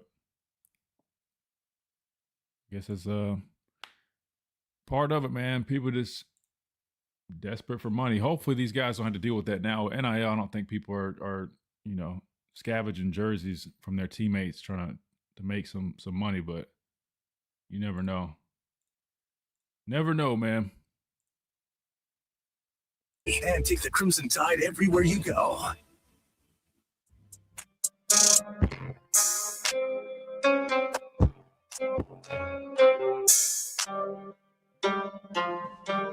And welcome back into this Wednesday edition of the Miller's Edge, Tide 100.9, 1230 WTBC.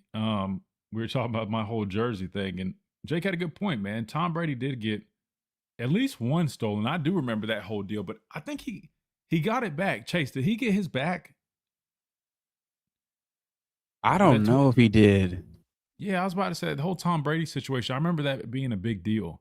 But for some reason, I feel like he ended up getting it back because it wasn't like a reporter or something. They ended up apologizing, which was crazy that a reporter got caught trying to do something like that. I mean, to be fair, though, I mean, you're talking about Tom Brady, the GOAT. I could totally see a world where he's targeted a lot more than me. Me, not saying somebody wouldn't want an Alabama jersey, let alone my jersey.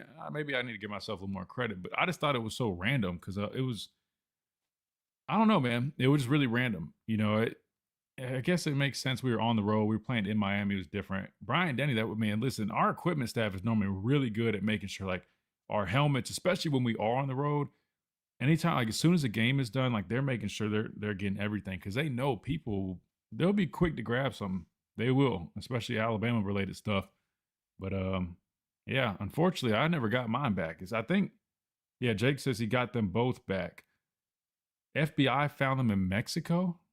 That's crazy. Maybe my jersey's somewhere in Mexico. I don't know, man.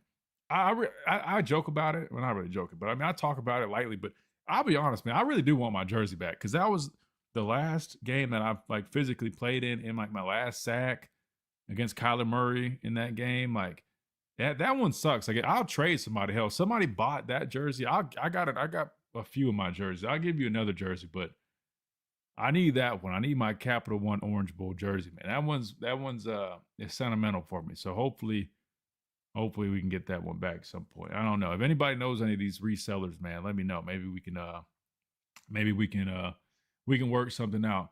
All right, Chase, a couple other news and notes of things. Combine still is coming up and is going on as we speak. Now, I think they officially get underway tomorrow, but guys are there and they're getting checked in, they're doing interviews and whatnot. I've seen a few little media things come up. I don't know if we have any videos for sure, but I do know Deontay Lawson, he spoke on a radio show. I think it was on like Sirius XM, some NFL radio show, something like that. But allegedly he does not plan on running his 40-yard dash. I was kind of curious what Deontay might run, but he will not be running. I think he's going to save it for Pro Day, which, you know what? I don't necessarily blame him.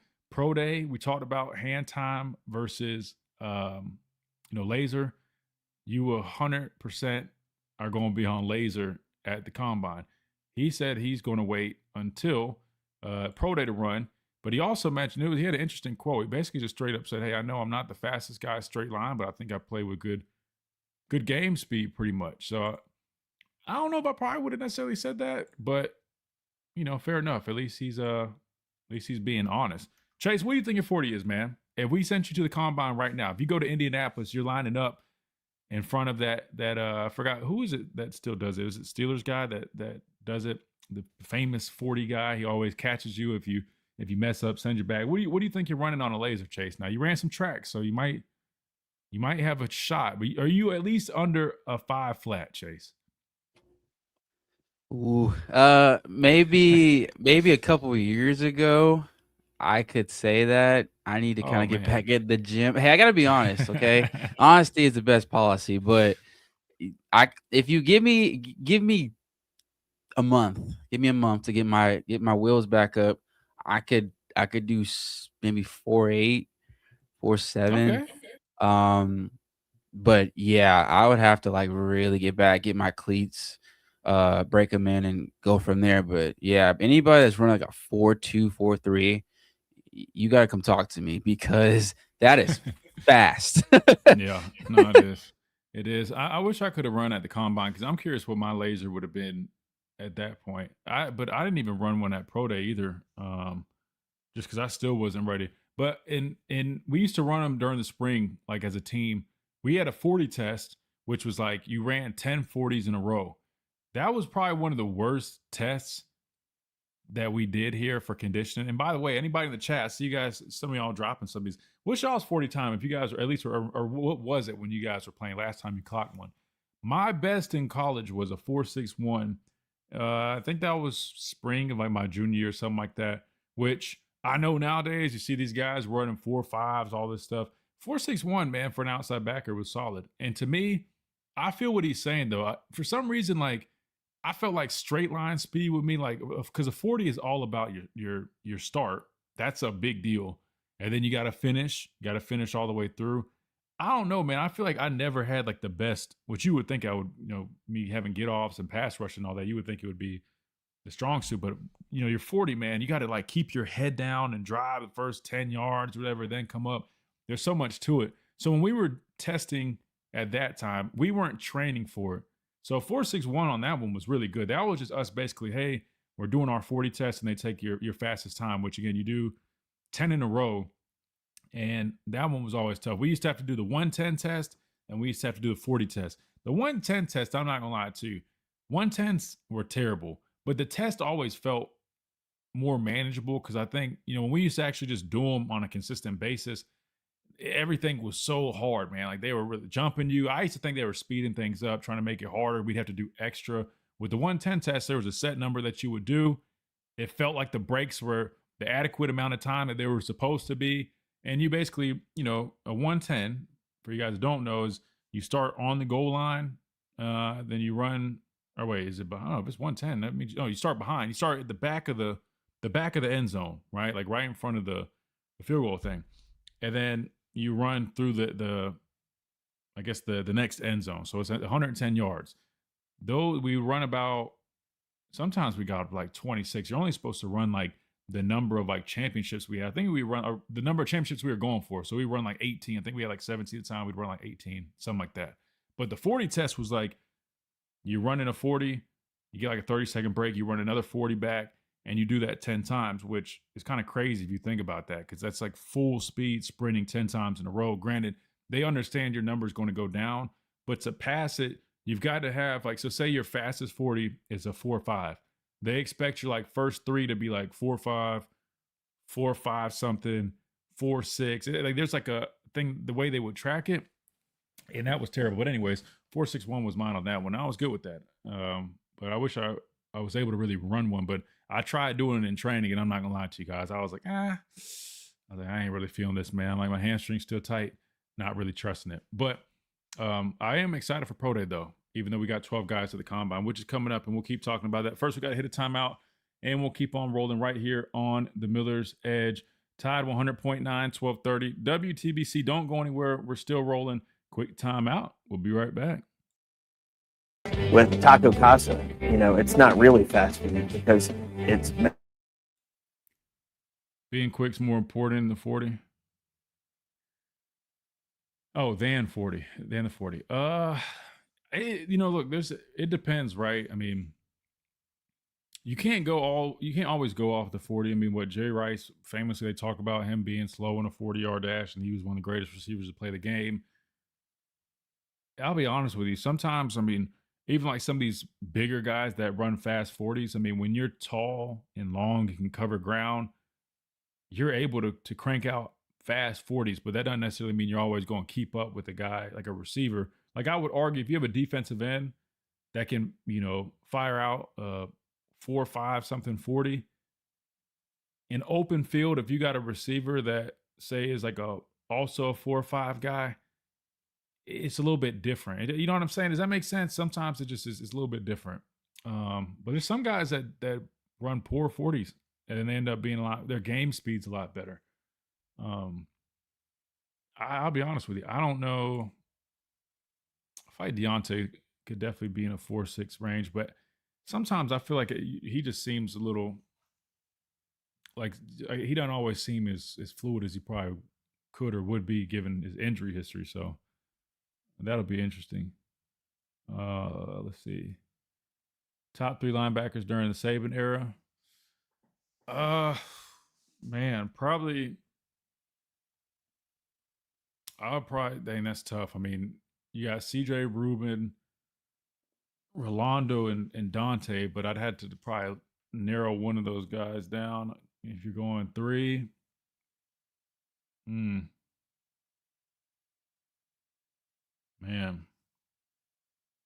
that's tough. That's tough. I mean, I could just crank out those 4, but then I don't know who I would get rid of. I don't know. I probably had to get rid of, because I'm biased. I played with Ruben. I'm close with CJ, and he was just different. Anyway, anytime you talk about linebacker in Alabama, I mean, he always immediately comes up. I mean, he was just different. I'd probably have to decide between Dante or Rolando. One of those guys would probably have to go. I don't know. That's tough, man. That's a great question. That's a really good question. Yeah, I don't know, man. Smitty had deceptive speed. He was so smooth and fluid, man. 100%. Tank ran a 4.6 in high school. All right. Joey was a 4.99 for a hip replacement. Oh man. I heard those are tough, man. Hip replacements are tough. Seen a back that didn't break a 5.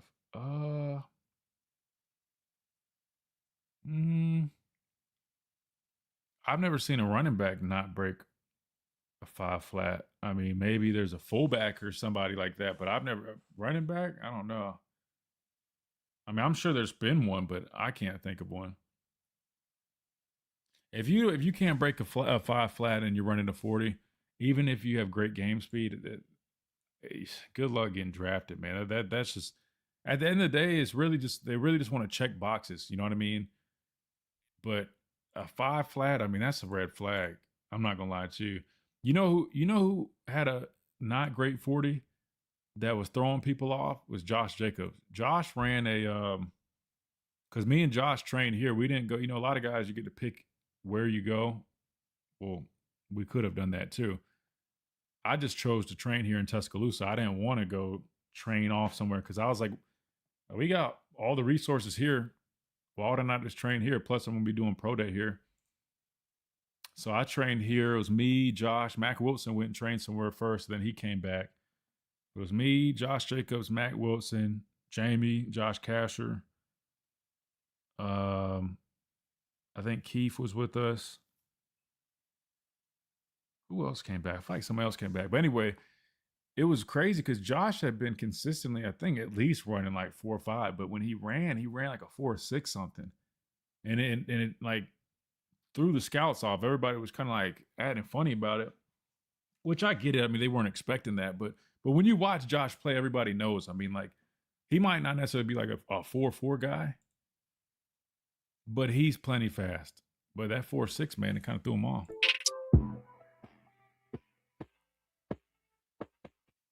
And welcome back into this Wednesday edition of the Miller's Edge, time 100.9, 1230 WTBC.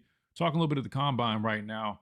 And we've been talking about 40s. It reminded me of when we were training here. I just was talking about this, but some guys choose to train here in Tuscaloosa. I don't know if they still do that. With us, it was a little bit different. We worked with some of the guys that worked with our football team, also worked with track, like JP and others. And it was really good work. But anyway, speaking of 40s, Josh Jacobs, believe it or not, he ran like a 4.6 or something like that. And it threw a lot of scouts off because they weren't expecting it. Granted, he had been running faster than that when we were training, but the start and stuff like that, it plays a role. And he ended up running 4.6 and people were freaking out about it. But regardless, it just goes to show you, it does not mean everything. Because if you turn on the tape, Josh Jacobs he's got plenty of speed. Now, he's not necessarily Jahmyr Gibbs fast. I mean, guys are a little bit different, clearly different body types. But at the end of the day, the dude is plenty fast enough to be top rusher in the National Football League. So I think that says enough itself. In terms of some of these guys that are at the combine, Chase, we haven't really talked about where some of the other guys outside of the projected first rounders could end up landing in terms, not necessarily teams. I'm not trying to be, Miss Cleo and predict the future, but where they could get drafted. Now, I'm curious your thoughts. We already know Ty Simpson, Caden Proctor, those guys looking to try to secure themselves as first rounders. Definitely a lot of traction with them being first rounders. Not necessarily, solidified there just yet, but there's a good chance that they could find themselves there, especially with good showings at this combine coming up tomorrow here. But you got a number of other guys, Chase, that are definitely probably some day two type guys, some day two candidates. We hadn't talked a whole bunch about them, but I think they also have a chance to impress throughout this weekend at NFL Combine and build on some traction. Jeremy Bernard, we hadn't talked too much about him. LT Overton, another potential day two guy. And then I would also throw in there maybe Deontay Lawson could maybe find himself in that third round conversation. I think the injury history, if he had a clean track record with his injury history, it'd make a big difference. But I think with him having a number of injuries throughout college, that unfortunately it's probably going to affect his status a little bit. But you never know. I think he could find himself maybe in that third round conversation, depending on the team. Tim Keenan, I feel like, could potentially find himself in that third round conversation too. I feel like mid round is definitely a little bit more expected, but you never know. But those are the few guys that I kind of have going into the season. I really thought Damani Jackson would have had a strong showing this past season, and I thought he would have been easily in that day two conversation. I mean, the dude was one of the faster players on the team in terms of just coverage, man. Like if you ask people last year, last spring, last camp, I mean, he was arguably one of their best cover corners. Just didn't, have the season that he nor the staff really expected. And I think he had a lot of pressure on his shoulders. And I think, after he struggled a little bit, it kind of started mounting a little bit and it affected him. And at cornerback, man, your confidence is everything. And once you lose that, it's hard to get that back. But I think he could still work himself up a little bit, but I just think with the season that he had, it's definitely an uphill battle. But Chase, out of some of those guys, and I'll read off the list of NFL Combine invitees who are pretty much the guys that I think would even have a chance of being day two guys.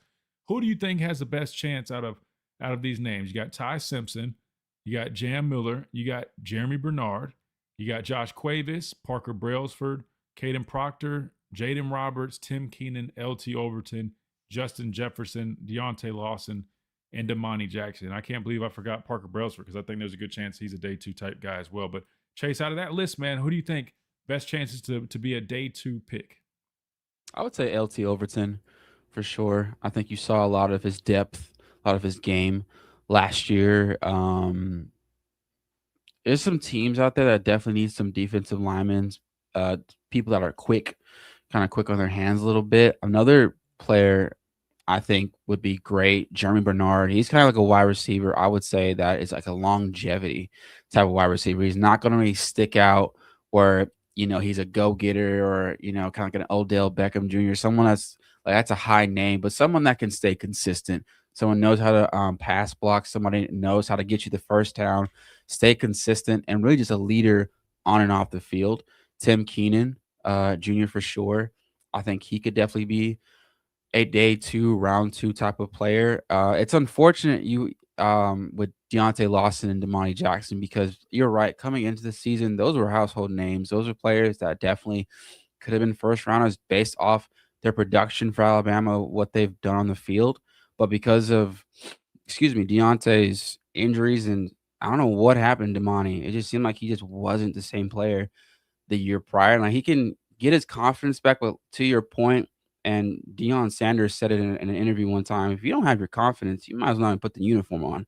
You've got to have that instinct, that killer dog that, whoever's in front of me, I'm not going to let you catch the ball. And it seems at times last season, Damani was kind of like second guessing himself. I don't know why that was. Maybe it was just more, I don't know. He never really talked about it in any interviews, but I think if he's able to get on team, get back in that motion, you could definitely see Damani be a factor because he was consistent for Alabama, just maybe not last season. But yeah, those are my players for sure.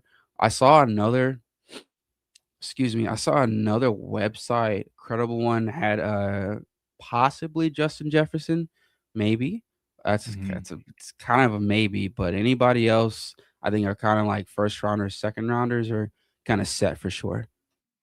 Yeah, you list a number of guys that I'll be honest with you, man. You're talking about day two picks, which is round twos and rounds 2 and 3. Jeremy Bernard, 100%. It's interesting because you go back early on in the year, people were talking about him as potentially being wide receiver 1, which we know some people kind of have these knee jerk reactions, and they just like I think at one point we were talking about Ty Simpson being the number 1 overall pick after the Georgia game. Not us, but I'm saying like you see in ESPN headlines, Caden Proctor. I remember I'm out eating at a restaurant and I see he's being mocked as like a potential top 3 pick, and I'm like, golly, man, these people just. I don't know if agents are like paying these networks, or I'm like, God, they just are so quick to throw these guys in these conversations after 1 or 2 performances. Kind of crazy, but long story short, Bernard is a player that I feel like his name is kind of quieted down some. I don't exactly know why, but I think he's going to start to bring back his relevancy at the combine. I feel like he should test well. I think he's going to look butter smooth in the drills. He's one of those players. He's very reliable, like you talked about. His tape, he has really good tape. I feel like he's going to have a great combine and his name's going to start to come back up. I think if he tests well, if he can kind of, open some eyes with his numbers on the testing side of things, it'll help bring his name back up in that conversation. And then people start circling back to the tape and be like, oh, damn, man, we forgot about this guy. I mean, this guy is a really good football player. Cuevas, another one. Listen, I think he really, out of all the players on this football team this past season, I think he was probably the most improved. I mean, going into the year, I mean, I know people talked about him, but I think by the end of the year, you realized how important he was, how vital he was to the system, whether that was in the running game. Not saying he was perfect when he was blocking, but there's a lot of times that he definitely was a key contributor there. In the passing game, he did develop into that security blanket for Ty Simpson. Very reliable, great hands. I don't know the type of athlete he is in terms of like what he might run. He strikes me more as like a 4.8 type of guy. Could be better, could be a little bit worse. But I think ultimately when you turn on the tape, he's a guy that could impress. I could see him being a day 2 type guy, maybe more in that 3rd round range. But Parker Brailsford, man, outside of his size, if you just watch his tape, he was one of the best centers in college football last season.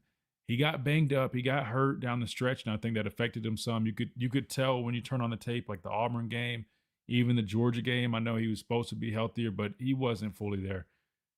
He's a guy that if you can get over some of the size constraints with him, which you look at Jason Kelce and other players, I mean, you can do it. That's going to be one of the butts on his profile. But he's a really good football player that I think when people turn on the tape, they'll be really impressed with him. And I would imagine he should, do well when it comes to the board work and all that stuff. He's a really bright guy. But yeah, we'll see. We talked about Damani. I do think there's some room for him to still move himself up. If he tests really well, it could help him out tremendously. And hopefully he can get that confidence back. And he might just end up being a good value guy. It might be a later pick given how he had, the season he had last year. But there's a lot of potential with him, and I think he could end up being a good value player, even if he's a later round guy. We got to hit a timeout. We'll keep on talking about this and more when we roll back here on the Miller's Edge. Tide 100.9, 1230. WTBC quick timeout. Don't go anywhere. We'll be right back.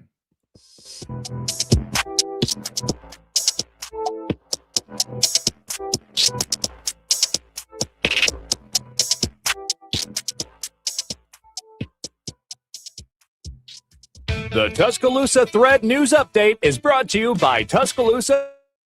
I don't know where the Pastor Payne's at, man. He was supposed to jump on. He'll definitely jump on tomorrow. I know he's been busy. Dang, Adam. Adam out of nowhere. Adam from half court with the super chat. Man, Adam does not play, man. Adam says, Christian, I ran a 4.95 in high school. In my... Wait. And my girlfriend dumped me for the team captain. You were very explosive off the ball. What training did you get to that level? Well, I apologize for laughing at the first part. I'm assuming that was a joke. Wait, that's not a real story, is it? You didn't get dumped for the team captain because of the 40 time. There's no way.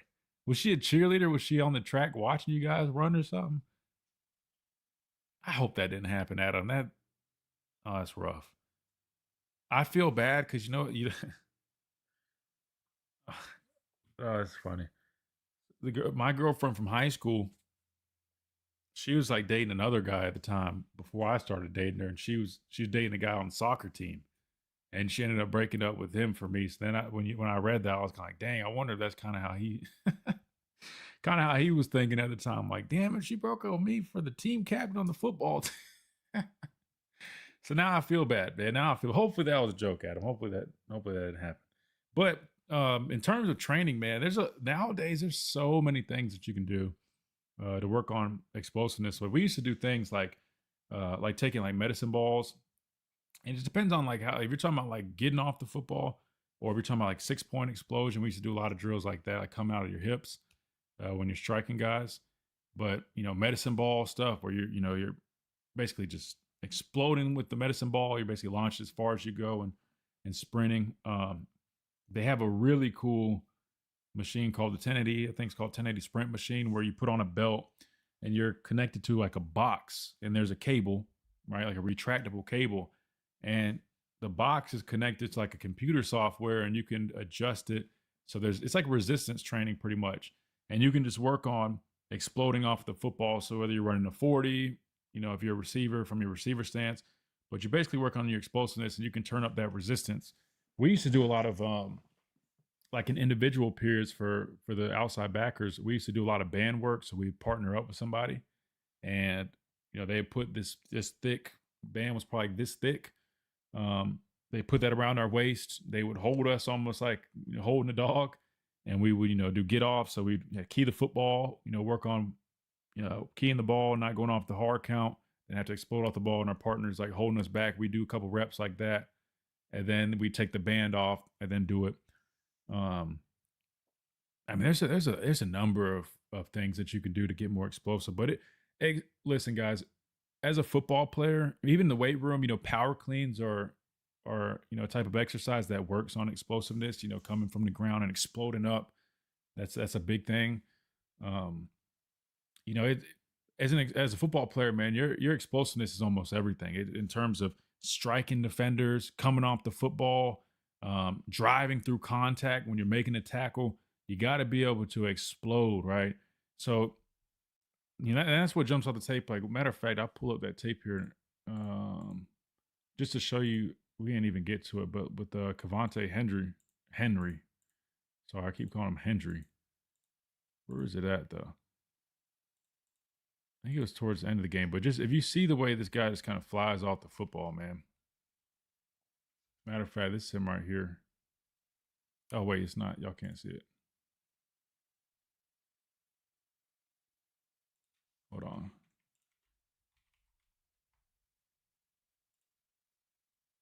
I would say one of the most explosive players I played with, though, Rashaan Evans, was crazy explosive. Him, and then I don't know if you guys remember the recruit, Ayabi Anoma. He was from, I think, Maryland area, DC area.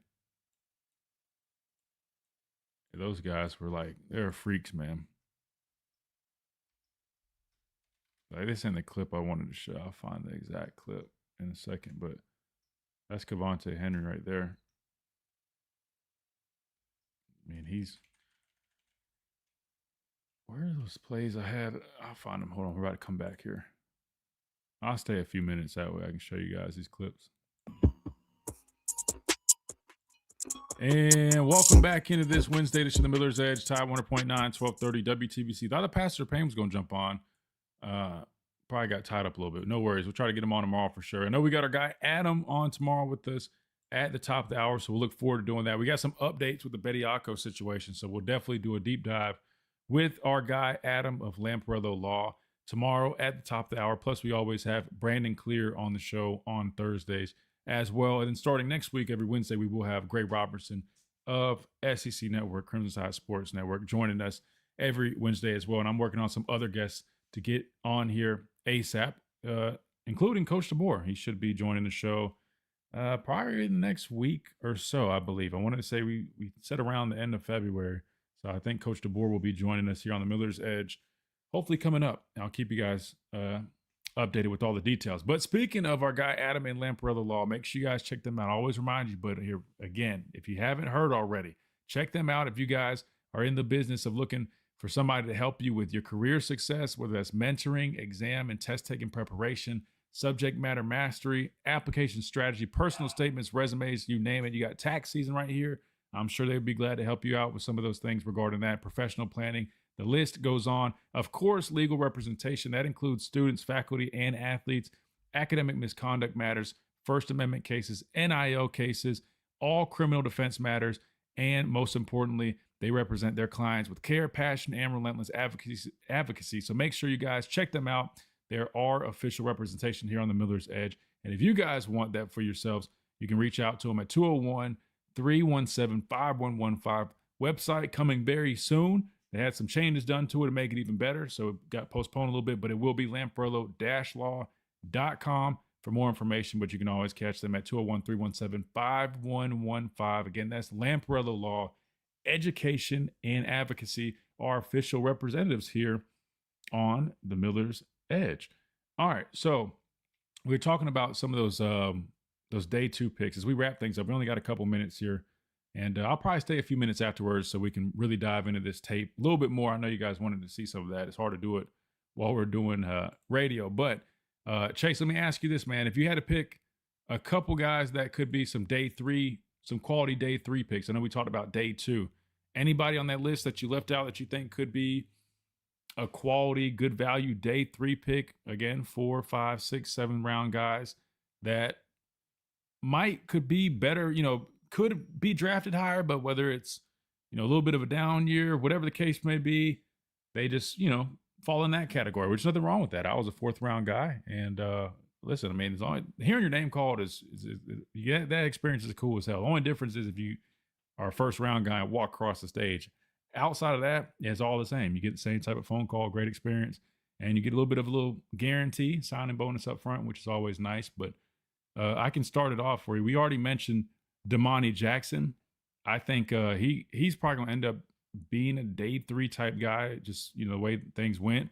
But I think he's going to be a very nice value. I think if Tim Keenan does end up in that day 3 conversation, I think he's going to help a team out tremendously. The way he can just eat up blocks. I mean, he's a great team player, great guy to have in your locker room. And, he's been very active, on that defensive line for his last few years. Had a lot of SEC experience, held his own. And I think, a lot of teams have a need for those types of, block eaters in the middle. And I think he could be one of those guys if he falls there.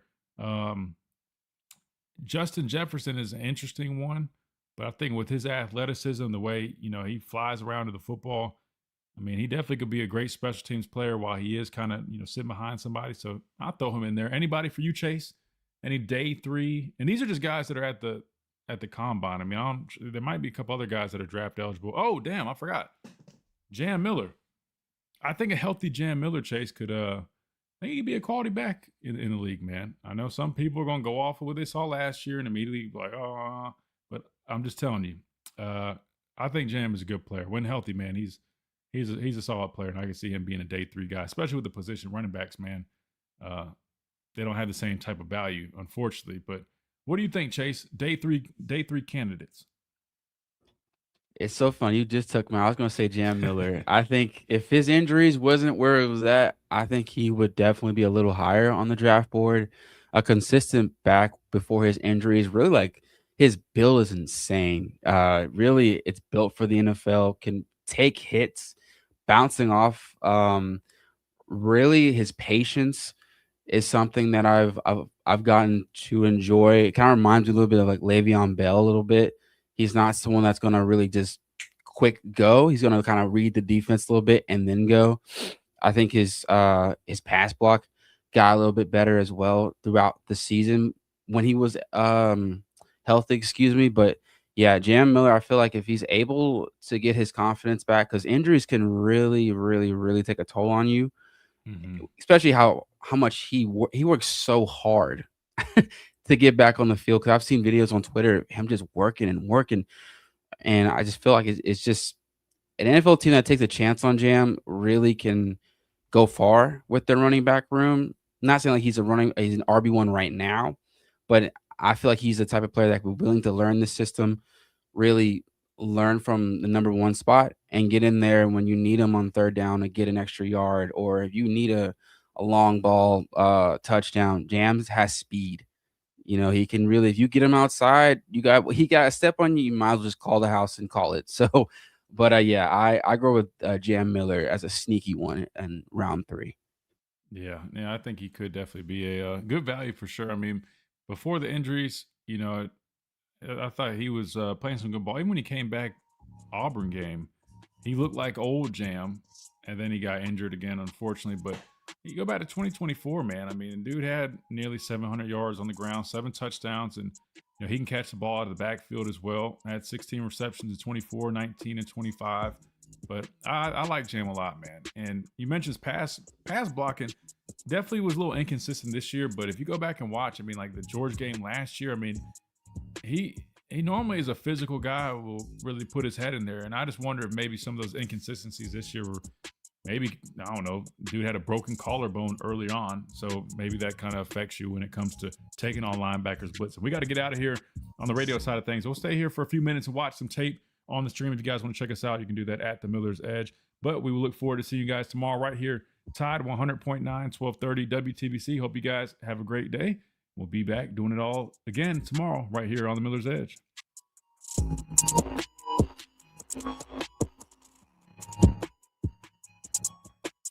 You've been listening to the Miller's Edge, tackling sports daily. Appreciate that, Chase. We'll see you tomorrow, brother. All right, let me put this full screen. Let's leave it like that because I don't want any issues. Wait, let me check back up on this chat real quick. Adam said it's 35 years ago, eventually got over it, especially because the team captain was an interception machine. Oh, man. When I ran a 4.95, I felt like I was running 4.3. That's the funny thing. Like, it always feels like you're running so fast. Like, even I know what you mean because there's times I'm like, oh, man, I know I just crushed that. Then I get the time, they're like, oh, 4.68. And I'm like, huh? I'm like, nah, that had to be 4.5. It always is funny. It always feels a lot faster than it ends up being. Dang, so she was a cheerleader. I did guess that right. Getting beat with the paddle. Oh, damn. That was that old school disciplinary stuff in school. My dad, he's taught about stuff like that. They ain't touch us with no paddles, man. They ain't touch us with those paddles. Let me see if I can find these clips I was looking for. I think it comes up around here.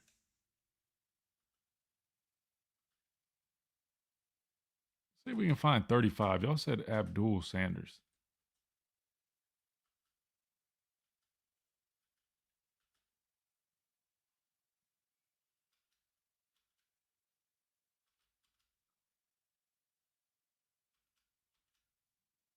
Great play by I already forgot his name, man. 15. I'm so bad with names. Not even funny. Wait, don't tell me I know his name. Hold on. Jake just told me earlier, man. I forgot it. Doesn't matter. It's going to come to me. Anyway, great play by him. Great play by 15 there. When I saw him, was it last spring or whenever it was, I liked him. He was popping at practice. He made some plays at practice. I like 15. I'm not going to write 15 off yet.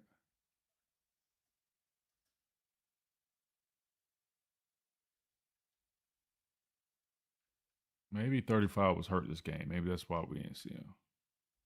Because I think they got a walk-on in there? 40? Oh, this is what I was looking for. Wait, was it the other one too? Yeah. Wait, was it this one too? No, I don't think so.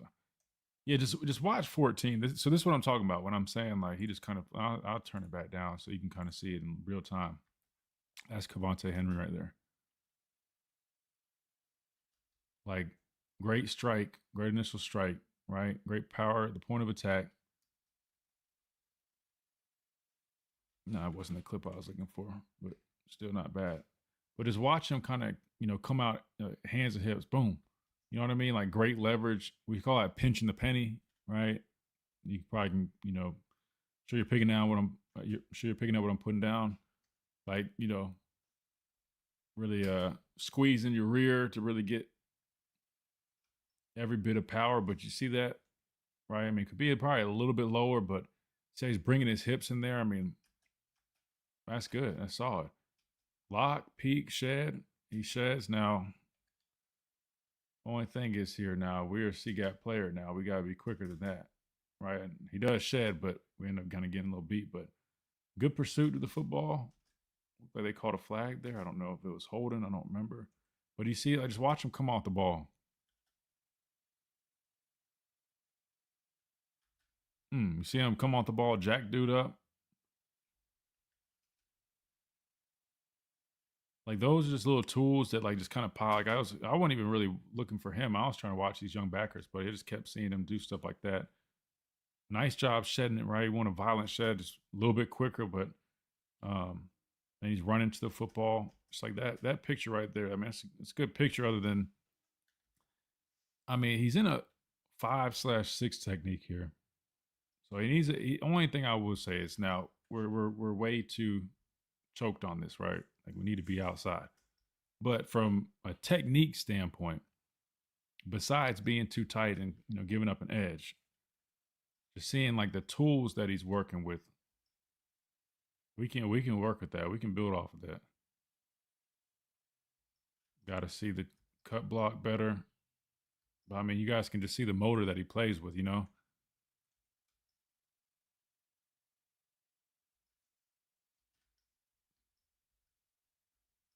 All right, we got to use our hands here. We can't get cut like that, but we jump up. Good motor. Boom. Nice physical finish.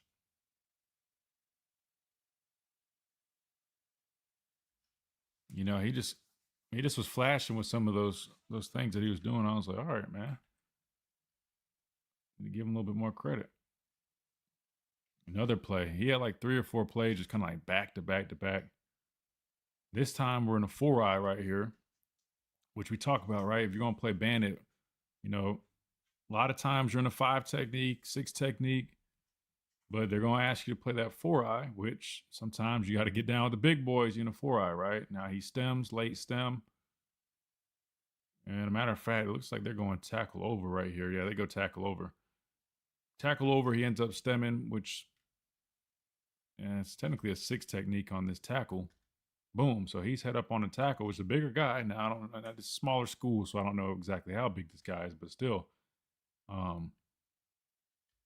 Same deal, man. I mean, he's a strong guy. You see him strong at the point of attack. Look at him handle the tackle, getting off the block, making a play. And I understand it's Eastern Illinois. I get it. Trust me, guys. I get it. But like I said, I was watching this looking for the young backers, and he just kept flashing. I was like, man, I need to pay more attention to 14, man.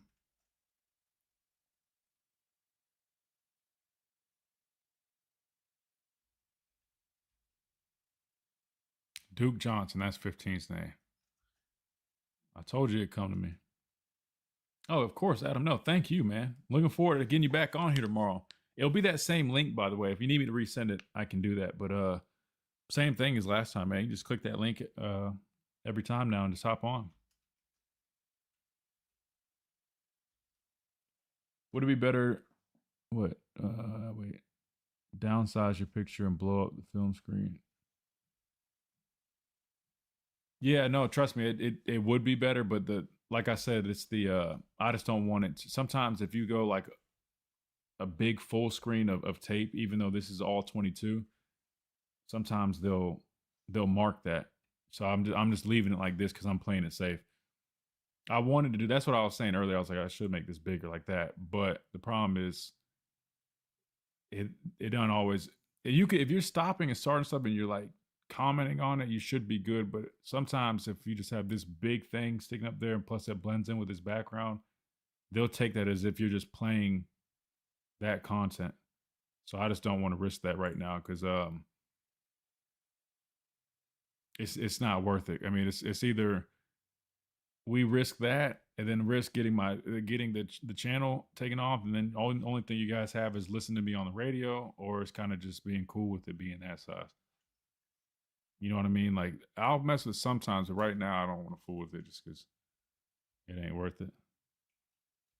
Trust me, I wish I could. It's dumb though because this This is all 22 tape. So this, I don't know why this even is considered.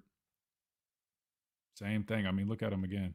I don't know why this is even considered because this isn't like this is not a TV copy, so it shouldn't even be in that category. But I feel you. It would be better to make that bigger, but I just don't want to risk what we got going right now. But here he is in like a loose 5 technique, but same thing. Just watch him, right? And you'll see what I mean. Like you see that picture. We're seeing that picture every time, man. He's got good leverage. Could be a little bit lower, but for the most part, good leverage. He's pinching the penny, right? He's strong at the point of attack. I mean, great edge set right there, right? He's got great extension. Get off the block, make the tackle. I mean, that was like, what, 5 plays in a row? I mean, the dude just made the play. Yeah, no, I don't blame you, agent. I don't blame you. Anyway, he stands out a lot. Anybody else you guys want us to kind of take a look at? I've been going back and watching tape recently, so if there's somebody you want me to look at, just gotta tell me. But I definitely think 14, man, he's got some tools.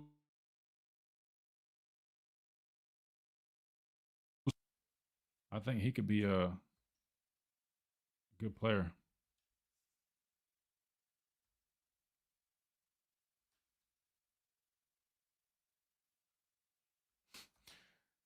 Like Keon not knowing where to line up.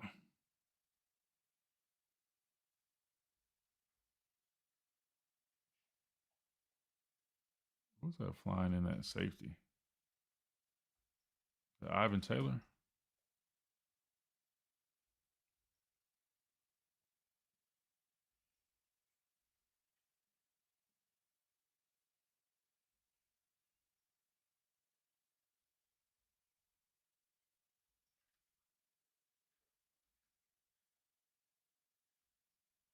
I like that by Mincy, punching that football.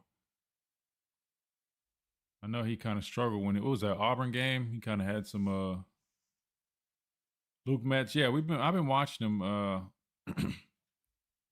That's why I was kind of paying attention to him, QB and Caden. There's just not a whole bunch to go off. Man, I think he's a good player though. I mean, he definitely did some good stuff on tape.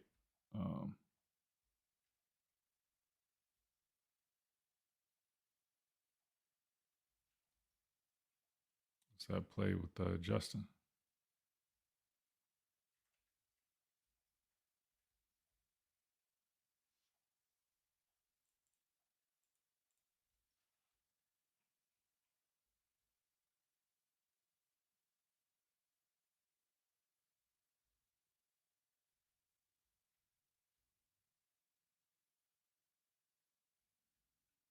That's a great play by Fogger right here. 88.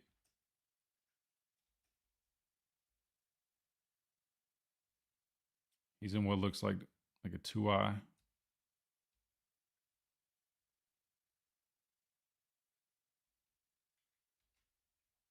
Great job by him.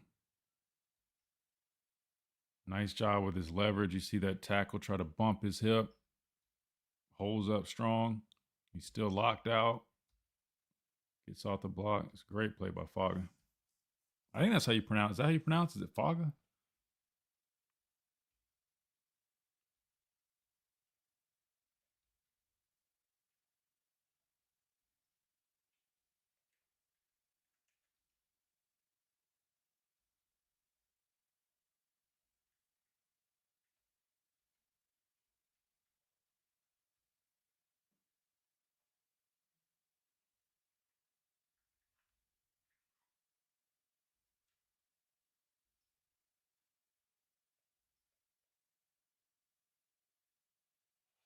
Just want to know who we're going to have for a good edge rusher. You got Yonte Pierre. I think there's going to be, who would be a technician like you slam the front door in their face like Foster? We got any of those? Man, in terms of any technicians, I mean, I think Yonze will start kind of adding some more to his game. I mean, they just got to really work it. You know what I mean? Like they got to.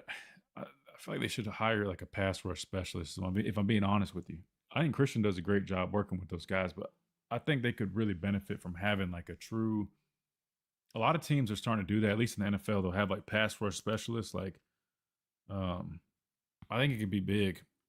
It'll really kind of help them out. I just don't see us working a whole bunch of different moves like that. I mean, a lot of what I see, I see them do some drills in practice, but like, you got to make sure you're getting them to translate that stuff to the game, you know?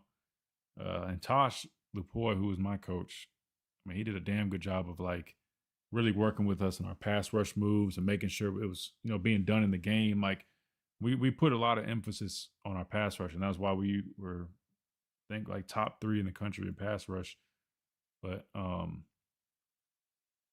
Yonze is definitely, I mean, he had what, like 8 sacks last year, something like that. So you got Yonze. I talked about it earlier. I mean, I think Justin Hill, if he could develop as a pass rusher, that would be huge. Another little bit more quick twitch guy, even though he's a speed to power guy naturally. I think he could add some of those elements to his game. I have to see what you get out of, you know, Zulu from South Carolina. He's got some potential. I think he's got pass rush ability for sure. Still just feels a little raw.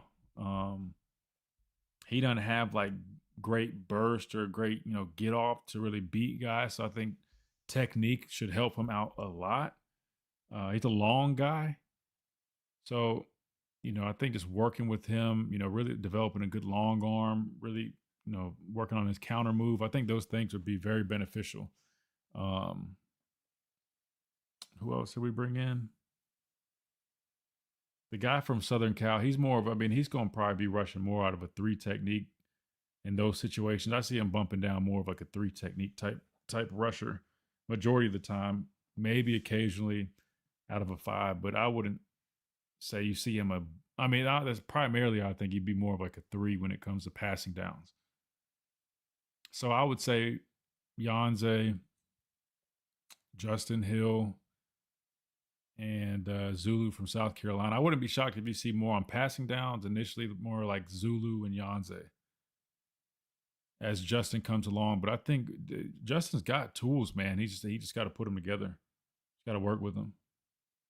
And then in terms of, you're talking about like a downhill physical backer, I'll be honest with you, I don't think we have anybody that like resembles a guy like Ruben, like you're asking. Like 30 reminds you of like Keith Holcomb, who's my roommate, really good player. You know what I mean? Like 6'4", like a big inside backer, you know, athletic, can play in space. I know he just missed that tackle out there, but I like Luke. I mean, QB Reese, I like a lot. He's just so undersized. I mean, he's 6 foot 225. So, I mean, he's just, you know, but I feel like, you know, Caleb Woodson is a really good athlete. I feel like QB Reese and Caleb Woodson, if I had to, like right now, if I just had to pick 2 guys that I think will probably be your 2 primary inside backers, I could see those 2. QB Reese and Woodson maybe. And then I wouldn't be shocked if a guy like Luke Metz kind of works himself in there. I like Luke Metz as well. But like I said earlier in the show, I don't think, if I'm just being honest, I don't think we have an elite group at inside backer. I just don't. I think you've got some good players that can be serviceable. A nice job by Luke right here. Just want to see him and these things will have, with reps, they'll come, you know, just speeding this stuff up. You know, when you diagnose and you recognize that, you know, you can trigger. It's extremely patient right there, but I think with more reps and experience, these guys will definitely be better. But do I think we have an elite group at that position? I don't. But I think we have, you know, some solid players. But their development is just going to be key. Because the guy with the most experience is the guy from Virginia Tech, Caleb Woodson, who was converted from, you know, a secondary player. But I like him. Like I said, I think he just needs more reps playing inside backer, just kind of getting in that rhythm, that flow of playing the position. He's played like 2 years now, so it's not he hasn't done it, but you know, he came to college as a DB, so it's been a transition. But he reminds me more of like that Justin. He reminds me more of like that Justin Jefferson type guy at inside backer. You know what I mean? Like a really good athlete flying around. I don't know. That's what I'm saying. I don't know if we have like a true like Mike that like Luke feels more like a Mike. I mean, but like I said, I don't know. It's going to be interesting. I mean, this spring will tell us a lot. It's just hard for me to even give you guys a whole bunch of answers because I don't even, I mean, it's so much youth or newness. I'm not saying that, I guess technically they're going on their third year. I'm not saying like youth, like just true freshman type youth, but I'm saying more like haven't really played type youth. You know what I mean?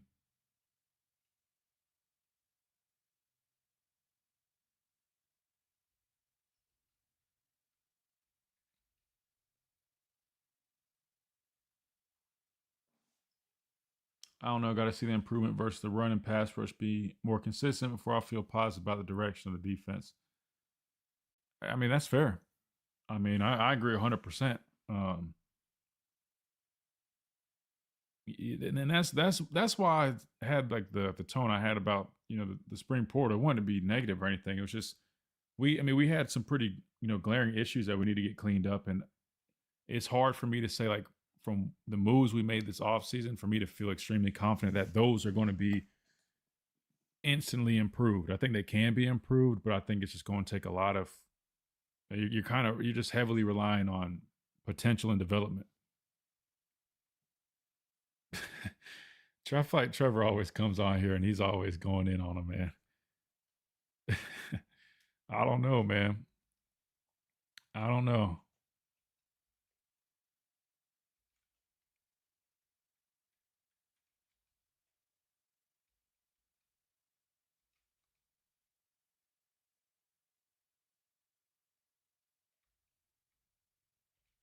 Nice play by Duke Johnson. I think we saw that earlier, though. I think we're back to where we initially started when we were watching Cavante. But yeah, I mean, like I said, I think you got some good players to work with, but I mean, right now it's hard for me to kind of say like, oh man, like I don't see like let's just start with the linebacker spot. I don't see a huge upgrade from what you've seen over the last few years.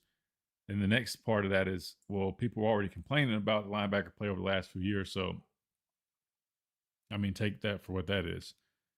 Like, if I'm just being completely honest with you, I don't think any of the young guys we have are going to be an upgrade over the likes of, Deontay Lawson or even like a guy like Justin Jefferson. I don't necessarily see that. I think they could probably play at a similar level, but I don't see them being like better players, if that makes sense. I'm sure that makes sense. I don't think that's very hard to pick up. I don't know why I said it like that. But anyways, all right, I'm going to get out of here. I appreciate you guys hanging out like always. If you guys haven't, man, hit that like button on the way out. We'll keep watching some tape throughout the spring. We got spring ball coming up, which is great. We'll keep breaking some stuff down, keep talking combine, keep rolling. I'll keep working on getting some more interviews for you guys, I promise. Hard lining up the schedule, though, with us doing the show during lunchtime. Sometimes it's hard to get guys on during this time versus if we were doing it like in the evening. But we'll keep working on it. We'll keep making things happen. We'll keep on rolling. Appreciate you guys, and we'll see you guys tomorrow.